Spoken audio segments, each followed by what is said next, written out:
ಈ ಶರೀರ, ಈ ಸೌಂದರ್ಯ, ಈ ಬಟ್ಟೆ ಇದೆಲ್ಲನೂ ಏನು ಎದ್ದು ಓಡಾಡಲ್ಲ. ಇದು ಈ ಆತ್ಮ ಅಂತಕ್ಕಂತೂ ಇದೆ ಒಳಗಡೆ. ಪ್ರಾಣ ಅಂತೀವಿ, ಆತ್ಮ ಅಂತೀವಿ. ಹೌದು. ಇದರ ತಂದೆ ಒಬ್ಬ ಇದ್ದಾನೆ, ಅವನು ಪರಮಾತ್ಮ. ಓಕೆ. ಆ ಪರಮಾತ್ಮನಿಗೆ ಏನಪ್ಪ ಅಂದರೆ ಕೈ, ಕಾಲು, ಕಣ್ಣು, ರೂಪ, ಇನ್ನೊಂದು ಮತ್ತೊಂದು ಸೌಂದರ್ಯ, ಇನ್ನೊಂದು ಏನೇನು ಇಲ್ಲ ಅವನಿಗೆ. ಪ್ರಕೃತಿಯಲ್ಲಿದ್ದಾನೆ ಅವನು.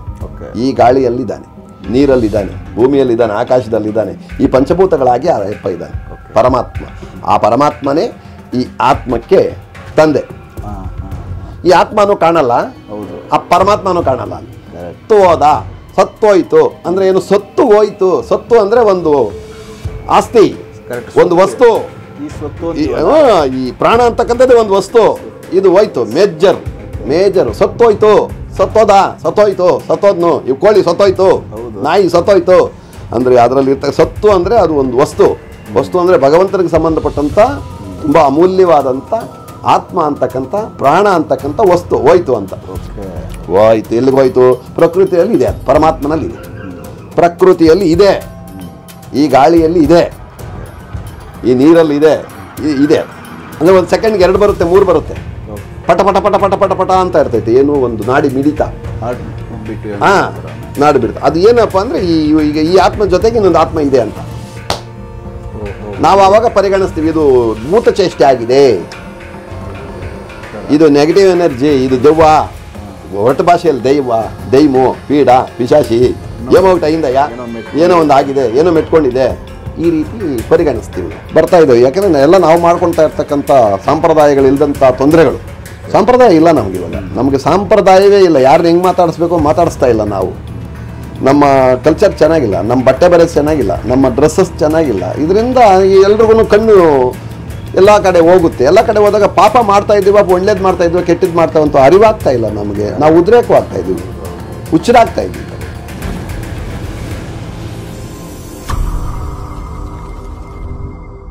Negative energy. ಈಗ ನಾವು ಆರಾಮಾಗಿ ಬರ್ತಾ ಇದ್ದೀವಿ ರಸ್ತೆಯಲ್ಲಿ. ಹೌದು, ಆರಾಮಾಗಿ ಬರ್ತಾ ಇದ್ದೀವಿ ರಸ್ತೆಯಲ್ಲಿ.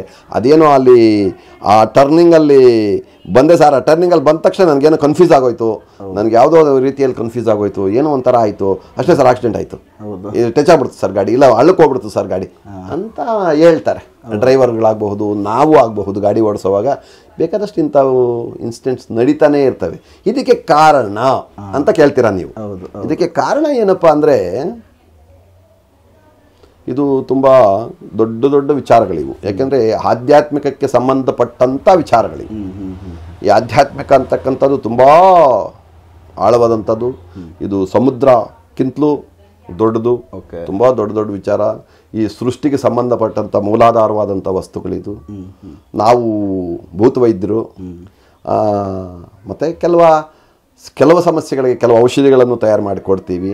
ಮತ್ತು ಪೌರೋಹಿತ ಎಲ್ಲ ರೀತಿಯಾದಂಥ ಪೂಜೆಗಳು ಮಾಡ್ತೀವಿ. ನಾವು ಮಾಡಿಸೋದೇನು ನಾವೇ ಮಾಡ್ತೀವಿ. ಮತ್ತು ನಾವು ಭೂತವೈದ್ಯರಾದ್ರಿಂದ ಇದು ಯಂತ್ರ, ತಾಯ್ತ, ಚಕ್ರ, ಪಕ್ರ, ಈ ಪ್ರತಿಯೊಂದು ಇದರಲ್ಲಿ ಏನೇನಿದೆ ಇದನ್ನೆಲ್ಲ ಮಾಡ್ತೀವಿ.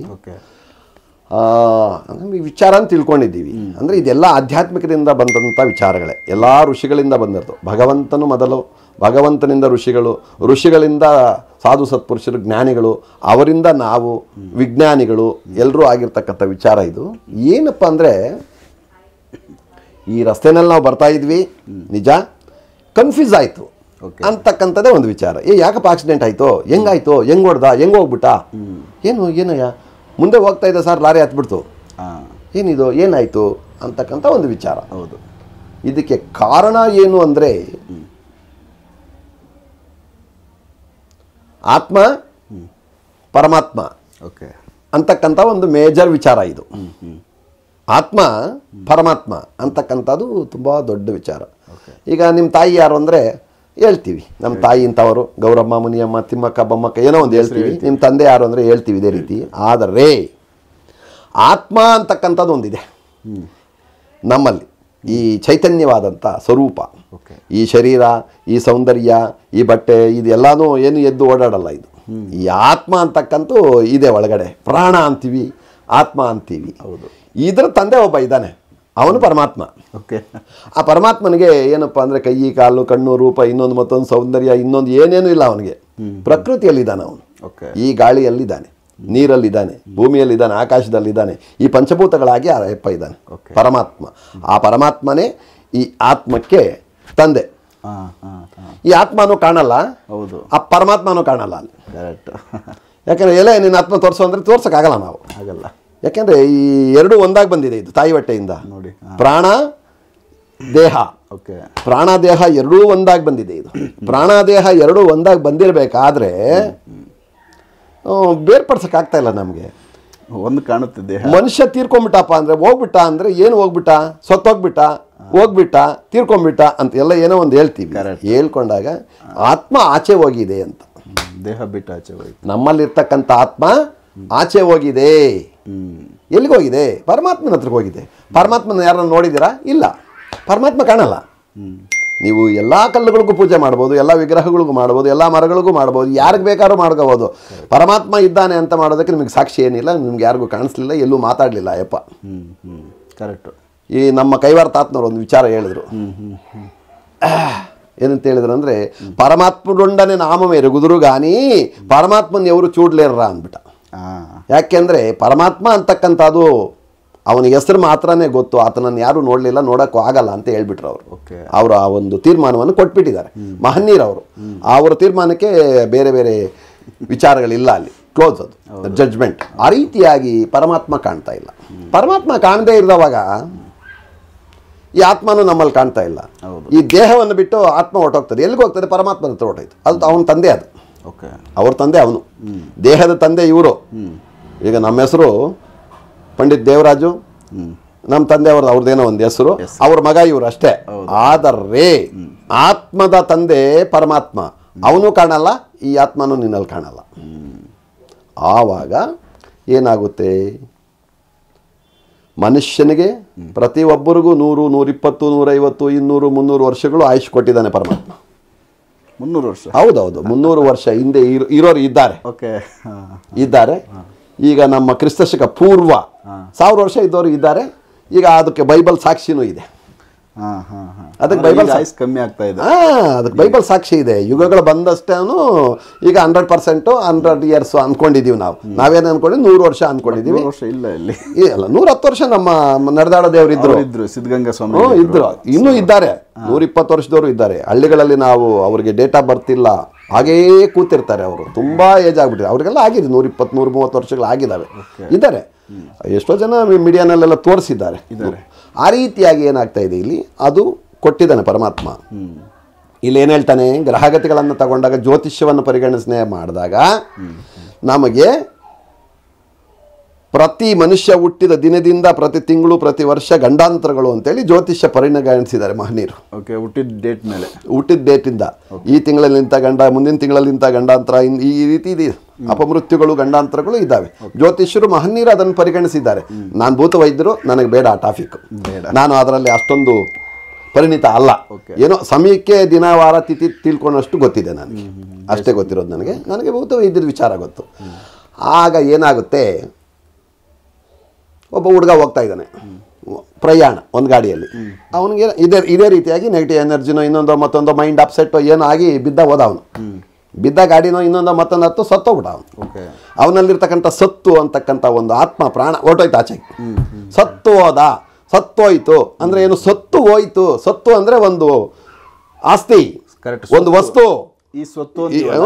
ಈ ಪ್ರಾಣ ಅಂತಕ್ಕಂಥದ್ದೇ ಒಂದು ವಸ್ತು.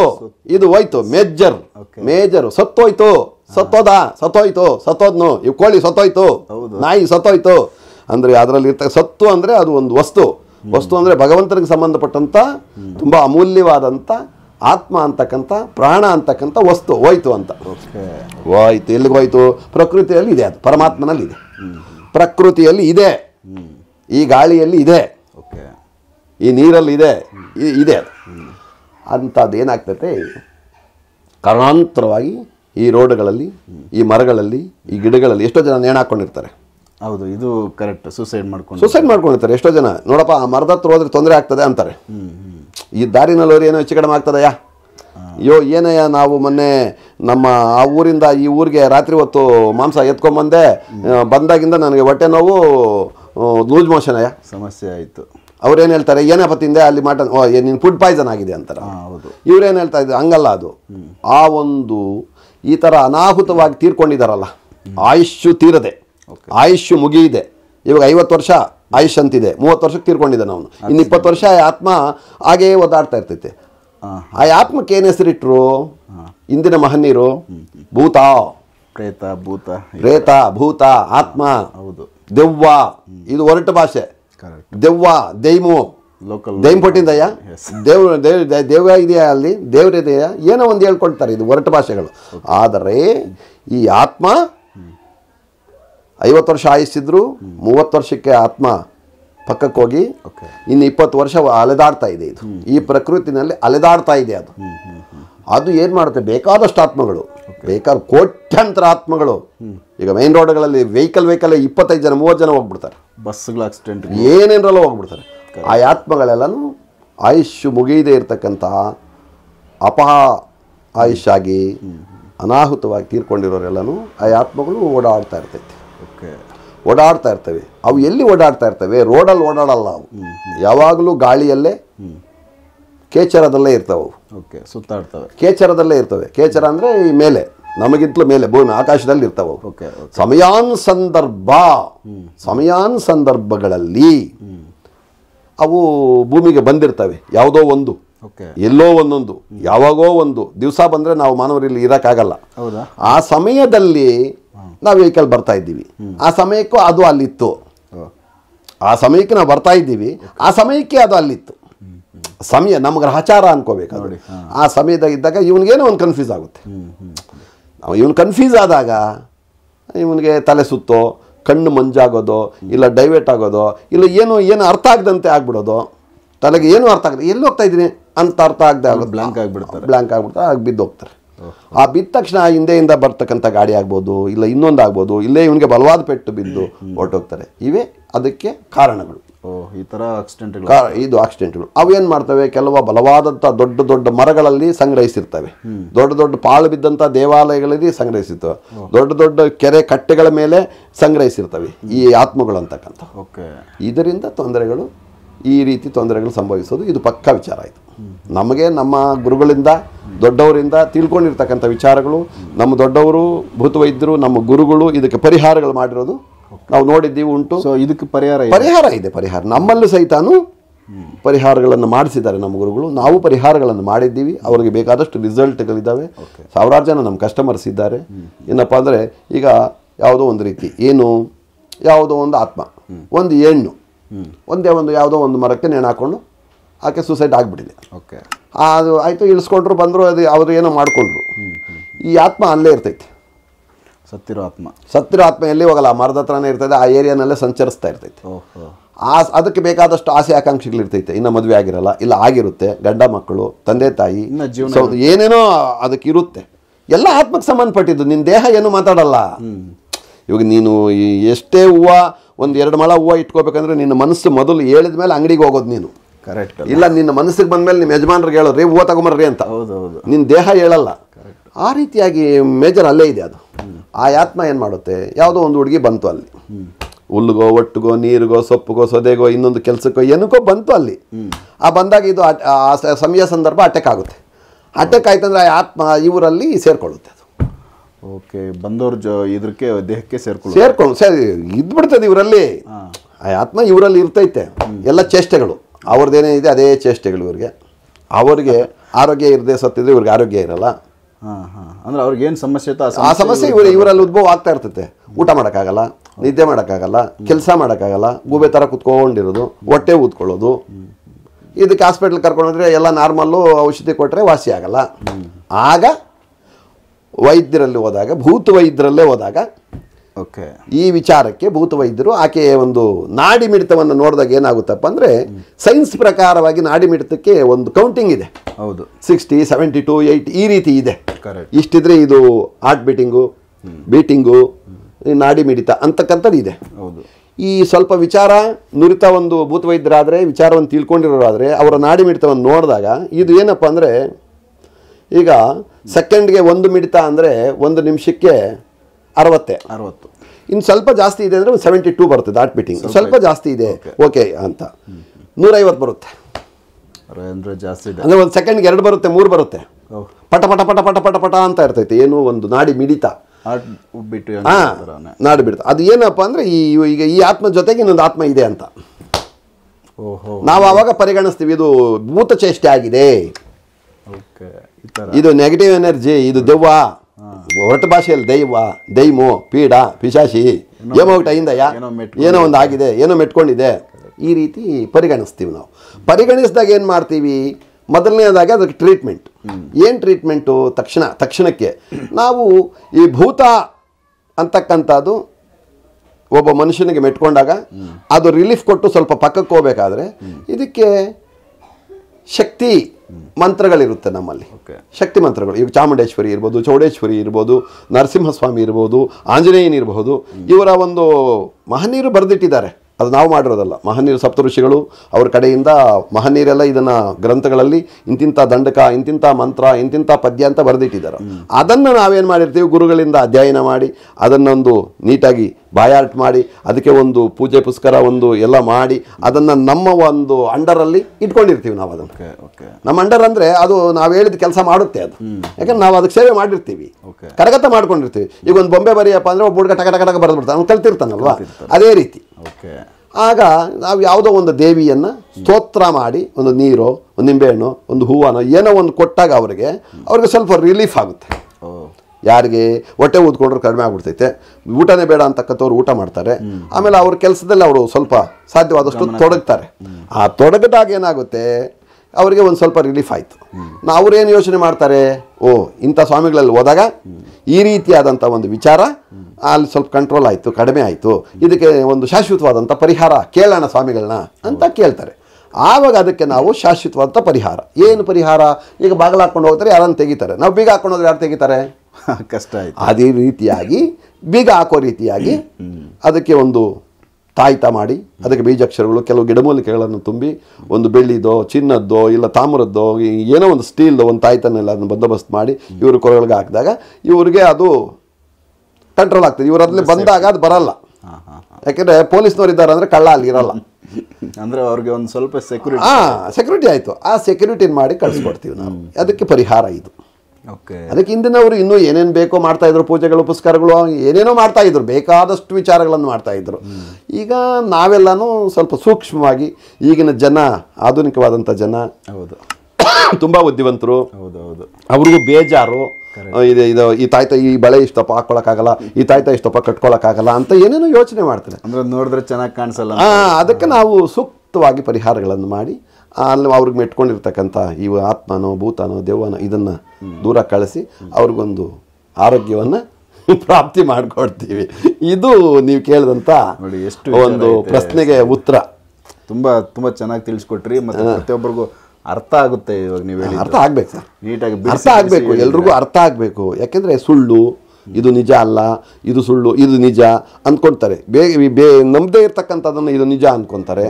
ಅದೆಲ್ಲ ನೀಟಾಗಿ ಅವ್ರಿಗೆ, ಯಾಕೆಂದರೆ ವೀಕ್ಷಕರಿಗೆ ತಿಳಿಸಿದಾಗ ಈಗ ನಾವು ಸಮಾಜಕ್ಕೆ ಒಂದು ಒಳ್ಳೇದು ಮಾಡೋಣ, ಅವರಿಂದ ನಾವು ಜೀವನ ಮಾಡೋಣ, ಅವರಿಂದ ನಮ್ಮ ಒಂದು ಹೆಸರನ್ನು ಬೆಳೆಸ್ಕೊಳ್ಳೋಣ, ಉಳಿಸ್ಕೊಳ್ಳೋಣ ಅಂತಕ್ಕಂಥ ವಿಚಾರ ಮನೋಭಾವನೆ ನಮ್ಮಲ್ಲಿ ಇದ್ದಾಗ ನಾವು ಅವರಿಗೆ ಕೂಲಂಕುಷವಾಗಿ ಅರ್ಥ ಆಗಬೇಕು, ಎಳೆಯಾಗಿ ಅರ್ಥ ಆಗಬೇಕು ಅವ್ರಿಗೆ. ಇದು ನಿಜಾನಾ, ಇದೇನು, ಇವ್ರು ಹೇಳಿದ್ದೇನು ಸ್ವಾಮಿಗಳು, ಇದು ಕರೆಕ್ಟಾಗಿದೆಯಾ, ನಮ್ಮನೇಲಿ ಇದೇ ಥರ ಆಗಿತ್ತು, ಅವಾಗೆಲ್ಲೋ ಹೋಗಿದ್ವಿ, ಅವ್ರಿಗೆ ಅರಿವಾಗಬೇಕು. ಅದು ನಾವು ಮಾತಾಡ್ತಾ ಇರೋದನ್ನು ಅವ್ರು ಕೇಳಿಸ್ಕೊಂಡಾಗ ಅವ್ರಿಗೆ ಅನುಭವಕ್ಕೆ ಬರಬೇಕು, ಇದು ನಿಜ. ಇನ್ನೂ ಕೆಲವು ವಿಚಾರಗಳಿದ್ದಾವೆ. ಏನಪ್ಪ ಅಂದರೆ, ಏನು ಸ್ವಾಮಿ, ನಮ್ಮ ಹಸು 10 ಲೀಟ್ರ್ ಹಾಲು ಕೊಡ್ತಾ ಇತ್ತು ಟೈಮ್ಗೆ, ಈಗ ನಿನ್ನೆ ಹಾಲು ಹಿಂಡ್ತೀನಿ ಕೆಂಪಿಗೆ ಬರ್ತಾ ಇದೆ, ನಮ್ಮ ಹಸುಗೆ ಹಾಲು ಕೆಂಪಿಗೆ ಬರ್ತಾ ಇದೆ, ಯಾರು ಏನೋ ಮಾಡಿಬಿಟ್ಟಿದ್ದಾರೆ. ಇದು ನಮ್ಮ ಜನಗಳಲ್ಲಿ ರೂಢಿಯಲ್ಲಿ ಇರ್ತಕ್ಕಂಥ ವಿಚಾರ. ಡಾಕ್ಟ್ರನ್ನ ಕರೆಸ್ರಿ, ಡಾಕ್ಟರ್ ಬರ್ತಾರೆ, ಅವ್ರು ಅದಕ್ಕೆ ಸಂಬಂಧಪಟ್ಟಂಥ ಮೆಡಿಷನ್ ಕೊಡ್ತಾರೆ, ಕೆಲವು ವಿಚಾರಗಳನ್ನು ಏನು ಹೇಳ್ತಾರೆ ಅವ್ರಿಗೆ ಸುಮ್ಮ ಕೊಟ್ಟಿದ್ದು. ಯಾಕೆಂದರೆ ಅವರು ಅಧ್ಯಯನ ಮಾಡಿರ್ತಾರೆ, ವಿಚಾರವನ್ನು ತಿಳ್ಕೊಂಡಿರ್ತಾರೆ, ಎಜುಕೇಷನ್ ಆಗಿರುತ್ತೆ, ಟ್ರೈನಿಂಗ್ ಆಗಿರುತ್ತೆ, ಅದಕ್ಕೆ ಸಂಬಂಧಪಟ್ಟಂಥ ಮೆಡಿಷನ್ ಇರ್ತೈತೆ, ಅವರಲ್ಲೂ ಇರ್ತೈತೆ, ಮತ್ತು ಆಯುರ್ವೇದದಲ್ಲೂ ಇರ್ತದೆ. ಮನೆಯಲ್ಲಿ ದನಗಳು ವೈದ್ಯರಂತೆ ಇರ್ತಾರೆ ಎಷ್ಟೋ ಜನ, ಅವ್ರು ಕೆಲವು ವಿಚಾರಗಳೆಲ್ಲ ಗೊತ್ತಿರುತ್ತೆ ಅವ್ರಿಗೆ. ಆಗ ಏನು ಮಾಡಿದ್ರು ಸಹಿತ ಹಾಲು ಬೆಳಗ್ಗೆ ಬರಲ್ಲ. ಕೆಂಪಗನೆ ಬರ್ತಾ ಇರ್ತೈತೆ. ಓಕೆ. ಈ ಕೆಂಪಗೆ ಹಾಲು ಬರ್ತೈತೆ ಅಂತಕ್ಕಂಥ ಒಂದು ಅಪನಂಬಿಕೆಗೆ, ಈ ವಿಚಾರಕ್ಕೆ ಒಂದು ಬಲವಾದಂಥ ಒಂದು ಮುಖ್ಯವಾದಂಥ ವಿಚಾರ ಇದೆ. ಓಕೆ. ಏನಪ್ಪ ಅಂದರೆ, ಇದು ಮಾಟ ಮಂತ್ರ ಶೂನ್ಯ ಪ್ರಯೋಗ, ಈ ದುಷ್ಟ ಕಾರ್ಯಗಳನ್ನು ಮಾಡ್ತಕ್ಕಂಥ ದುಷ್ಟ ಜನಗಳು ಇದ್ದಾರೆ, ತುಂಬ ಕಡಿಮೆ ಇದ್ದಾರೆ. ಓಕೆ. ಎಲ್ಲರೂ ಮಾಡಲ್ಲ, ಯಾಕಂದರೆ ಅದು ಮೂಗ್ಜೀವ, ಬಾಯಿ ಮಾತು ಇಲ್ತಕ್ಕಂಥ ಪ್ರಾಣಿ. ಕರೆಕ್ಟ್. ಅದು ಸೊಪ್ಪು ಸೊದೆ ಕಸ ಕಡ್ಡಿ ತಿಂದು ನಮ್ಗೆ ಆಡ್ಕೊಡ್ತಕ್ಕಂಥ ಒಂದು ಜೀವಿ ಅದು. ಹೌದೌದು. ಅದರ ಮೇಲೆ ನಾವು ಪ್ರಯೋಗ ಮಾಡಬಾರ್ದು ಅಂತಕ್ಕಂಥ ಒಂದು 99% ಇದ್ದಾರೆ. ಆ 1% ಜನ ಹೊಟ್ಟೆವರಿಗೆ ಕೆಲವು ವಿಚಾರಗಳನ್ನು ಮಾಡೋರು ಇದ್ದಾರೆ. ಮುಖ್ಯವಾಗಿ ನನ್ನ ಅನುಭವದಲ್ಲಿ ನಮ್ಮ ತಂದೆ, ನಮ್ಮ ತಾತ, ನಮಗೆ ಸಿಕ್ಕಿರ್ತಕ್ಕಂಥ 100 ಜನ ಗುರುಗಳು. ಯಾಕೆಂದರೆ ಹೆಂಗೆ ಬಂದ್ಬಿಟ್ರೆ ಇವರು 100 ಜನ ಗುರುಗಳು ಅಂತ ಕೇಳಬಹುದು. ಯಾಕೆಂದರೆ ಒಂದೊಂದು ವಿಚಾರ ಹೇಳಿದವರು ಒಬ್ಬ ಗುರುವೇ. ಅಂದ್ರೆ ಒಬ್ಬೊಬ್ಬರ ಹತ್ರ ಹೌದು ಸರ್. ಈಗ ಸರ್ವಜ್ಞ ಒಬ್ಬನೇ ಆಗಲಿಲ್ಲ ಅವನು. ಸರ್ವರಲ್ಲಿ ವಿಚಾರವನ್ನು ತಿಳ್ಕೊಂಡ್ಮೇಲೆ ಸರ್ವಜ್ಞ ಆಗಿದ್ದ ಅವನು. ಸರ್ವರಲ್ಲೂ ಎಲ್ಲ ಪ್ರಾಣಿ ಪಕ್ಷಿಗಳು ಗಿಡ ಮರಗಳಲ್ಲೆಲ್ಲ ವಿಚಾರ ತಿಳ್ಕೊಂಡಿದ್ದಾರೆ ಅವರು ಅಂತ ಸರ್ವಜ್ಞ ಆಗ್ಬೇಕಾದ್ರೆ. ಆ ರೀತಿಯಾಗಿ ನಮಗೆ 100 ಜನ ಗುರುಗಳು, ಯಾವುದೋ ಒಂದು ವಿಚಾರ ತಿಳಿಸಿದವರೆಲ್ಲ ಗುರುಗಳೇ. ಒಂದು ಅಕ್ಷರ ಕೊಟ್ಟವರು ಸಹಿತ ಒಬ್ಬ ಗುರುವೇ. ಆ ರೀತಿಯಾಗಿ ನಮ್ಮ ಒಂದು ಅನುಭವದಲ್ಲಿ ನಮಗೆ ಗೊತ್ತಿರೋದ್ರಲ್ಲಿ ಕೆಲವು ಮೂಲಿಕೆಗಳಿದ್ದಾವೆ. ಈ ದನ ಮೇಯ್ತಾ ಇರಬೇಕಾದ್ರೆ ಹುಲ್ಲುಗಳಲ್ಲೇ ಕೆಲವು ಮೂಲಿಕೆಗಳಿದ್ದಾವೆ. ಈ ಹುಲ್ಲು ಒಟ್ಟು ಗಿಡ ಮರಗಳಲ್ಲೇ ಕೆಲವು ಮೂಲಿಕೆಗಳಿದ್ದಾವೆ. ಅವು ಮೂಲಿಕೆಗಳವು, ಅವುಗೆ ಪ್ರಾಣ ಉಂಟು. ಯಾಕೆಂದರೆ ಪ್ರಾಣ ಉಂಟು ಅಂತ ಹೆಂಗೆ ಹೇಳ್ತೀನಿ ನಾನು ಅಂದರೆ ನನ್ನ ಅನುಭವ. ನಾನು ಕಾಡಿಗೆ ಮೂಲಿಕೆಗಳನ್ನು ಸಂಗ್ರಹಿಸೋದಕ್ಕೆ ಹೋಗ್ಬೇಕಾದ್ರೆ ಈ ತೆಲುಗಲ್ಲಿ ಒಂದು ಗಿಡದ ಹೆಸರಿದೆ. ಅದಕ್ಕೇನು ಹೇಳ್ತಾರೆ ಅಂದರೆ ಪಿಲ್ಲಲ ಕೋಡಿ ಅಂತ ಹೇಳ್ತಾರೆ. ಪಿಲ್ಲಲ ಕೋಡಿ ಅಂದರೆ ಮರಿಗಳ ಕೋಳಿ ಅಂತಿದೆ. ನಮ್ಮ ಕೋಲಾರ ಹತ್ರ ಅಸಾಳ್ ಪ್ಲಾಂಟೇಶನ್ ಅಂತಿದೆ. ಆ ಪ್ಲಾಂಟೇಶನಲ್ಲಿ ಇದೆ ಆ ಗಿಡ. ಅವಾಗ ಬೇಕಾದ್ರೆ ತೋರಿಸ್ತೀನಿ ನಾನು. ಸರಿ. ಆ ಗಿಡದ ಹತ್ರ ನಾವೇನಾದರೂ ಅಪ್ಪಿತಪ್ಪಿ ಯಾಮಾರಿ ಅದರ ಹತ್ರ ಹೋಗ್ಬಿಟ್ರೆ ಅದು ತುಂಬ ಬಳ್ಳಿಗಳಿರುತ್ತೆ, ಹಿಡ್ಕೊಂಡ್ಬಿಡುತ್ತೆ. ಅದು ಸುತ್ಕೊಂಡ್ಬಿಡುತ್ತೈತೆ. ಸುತ್ಕೊಂಡ್ಬಿಟ್ರೆ ನಮ್ಮಲ್ಲಿ ಸುಮಾರು ಒಂದು 4-5 ಗಂಟೆಗಳೇನಾದರೂ ಯಾರೋ ನೋಡ್ಕೊಂಡಿಲ್ಲ ಅಂದರೆ ಬ್ಲಡ್ ಎಲ್ಲ ತೊಗೊಬಿಡುತ್ತೆ. ಅದು ನಮ್ಮ ದೇಹದಿಂದ ಬ್ಲಡ್ ಎಲ್ಲ ಎಳ್ಕೊಬಿಡುತ್ತೆ. ಅದು ಅಂಥ ಗಿಡಮೂಲಿಕೆಗಳೆಲ್ಲ ಇದ್ದಾವೆ ಸರ್. ಸೃಷ್ಟಿ, ಭಗವಂತನ ಸೃಷ್ಟಿ, ತಮಾಷೆ ಅಲ್ಲ ಇದು.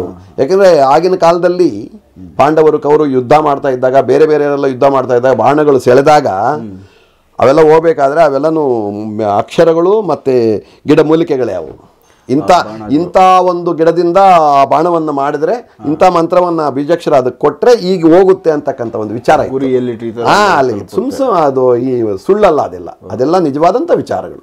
ಹಾಗೆ ಈ ದನ, ಈ ಹಸ ನಾವು ಮೇಯಕ್ಕೆ ಬಿಟ್ಟಿರ್ತೀವಿ ಬೈಲಲ್ಲಿ. ನಮ್ಗೇನು ಗೊತ್ತು ಮೂಲಿಕೆ ಇದೆ ಅಂತ? ನಮ್ಗೇನು ಗೊತ್ತಿಲ್ಲ.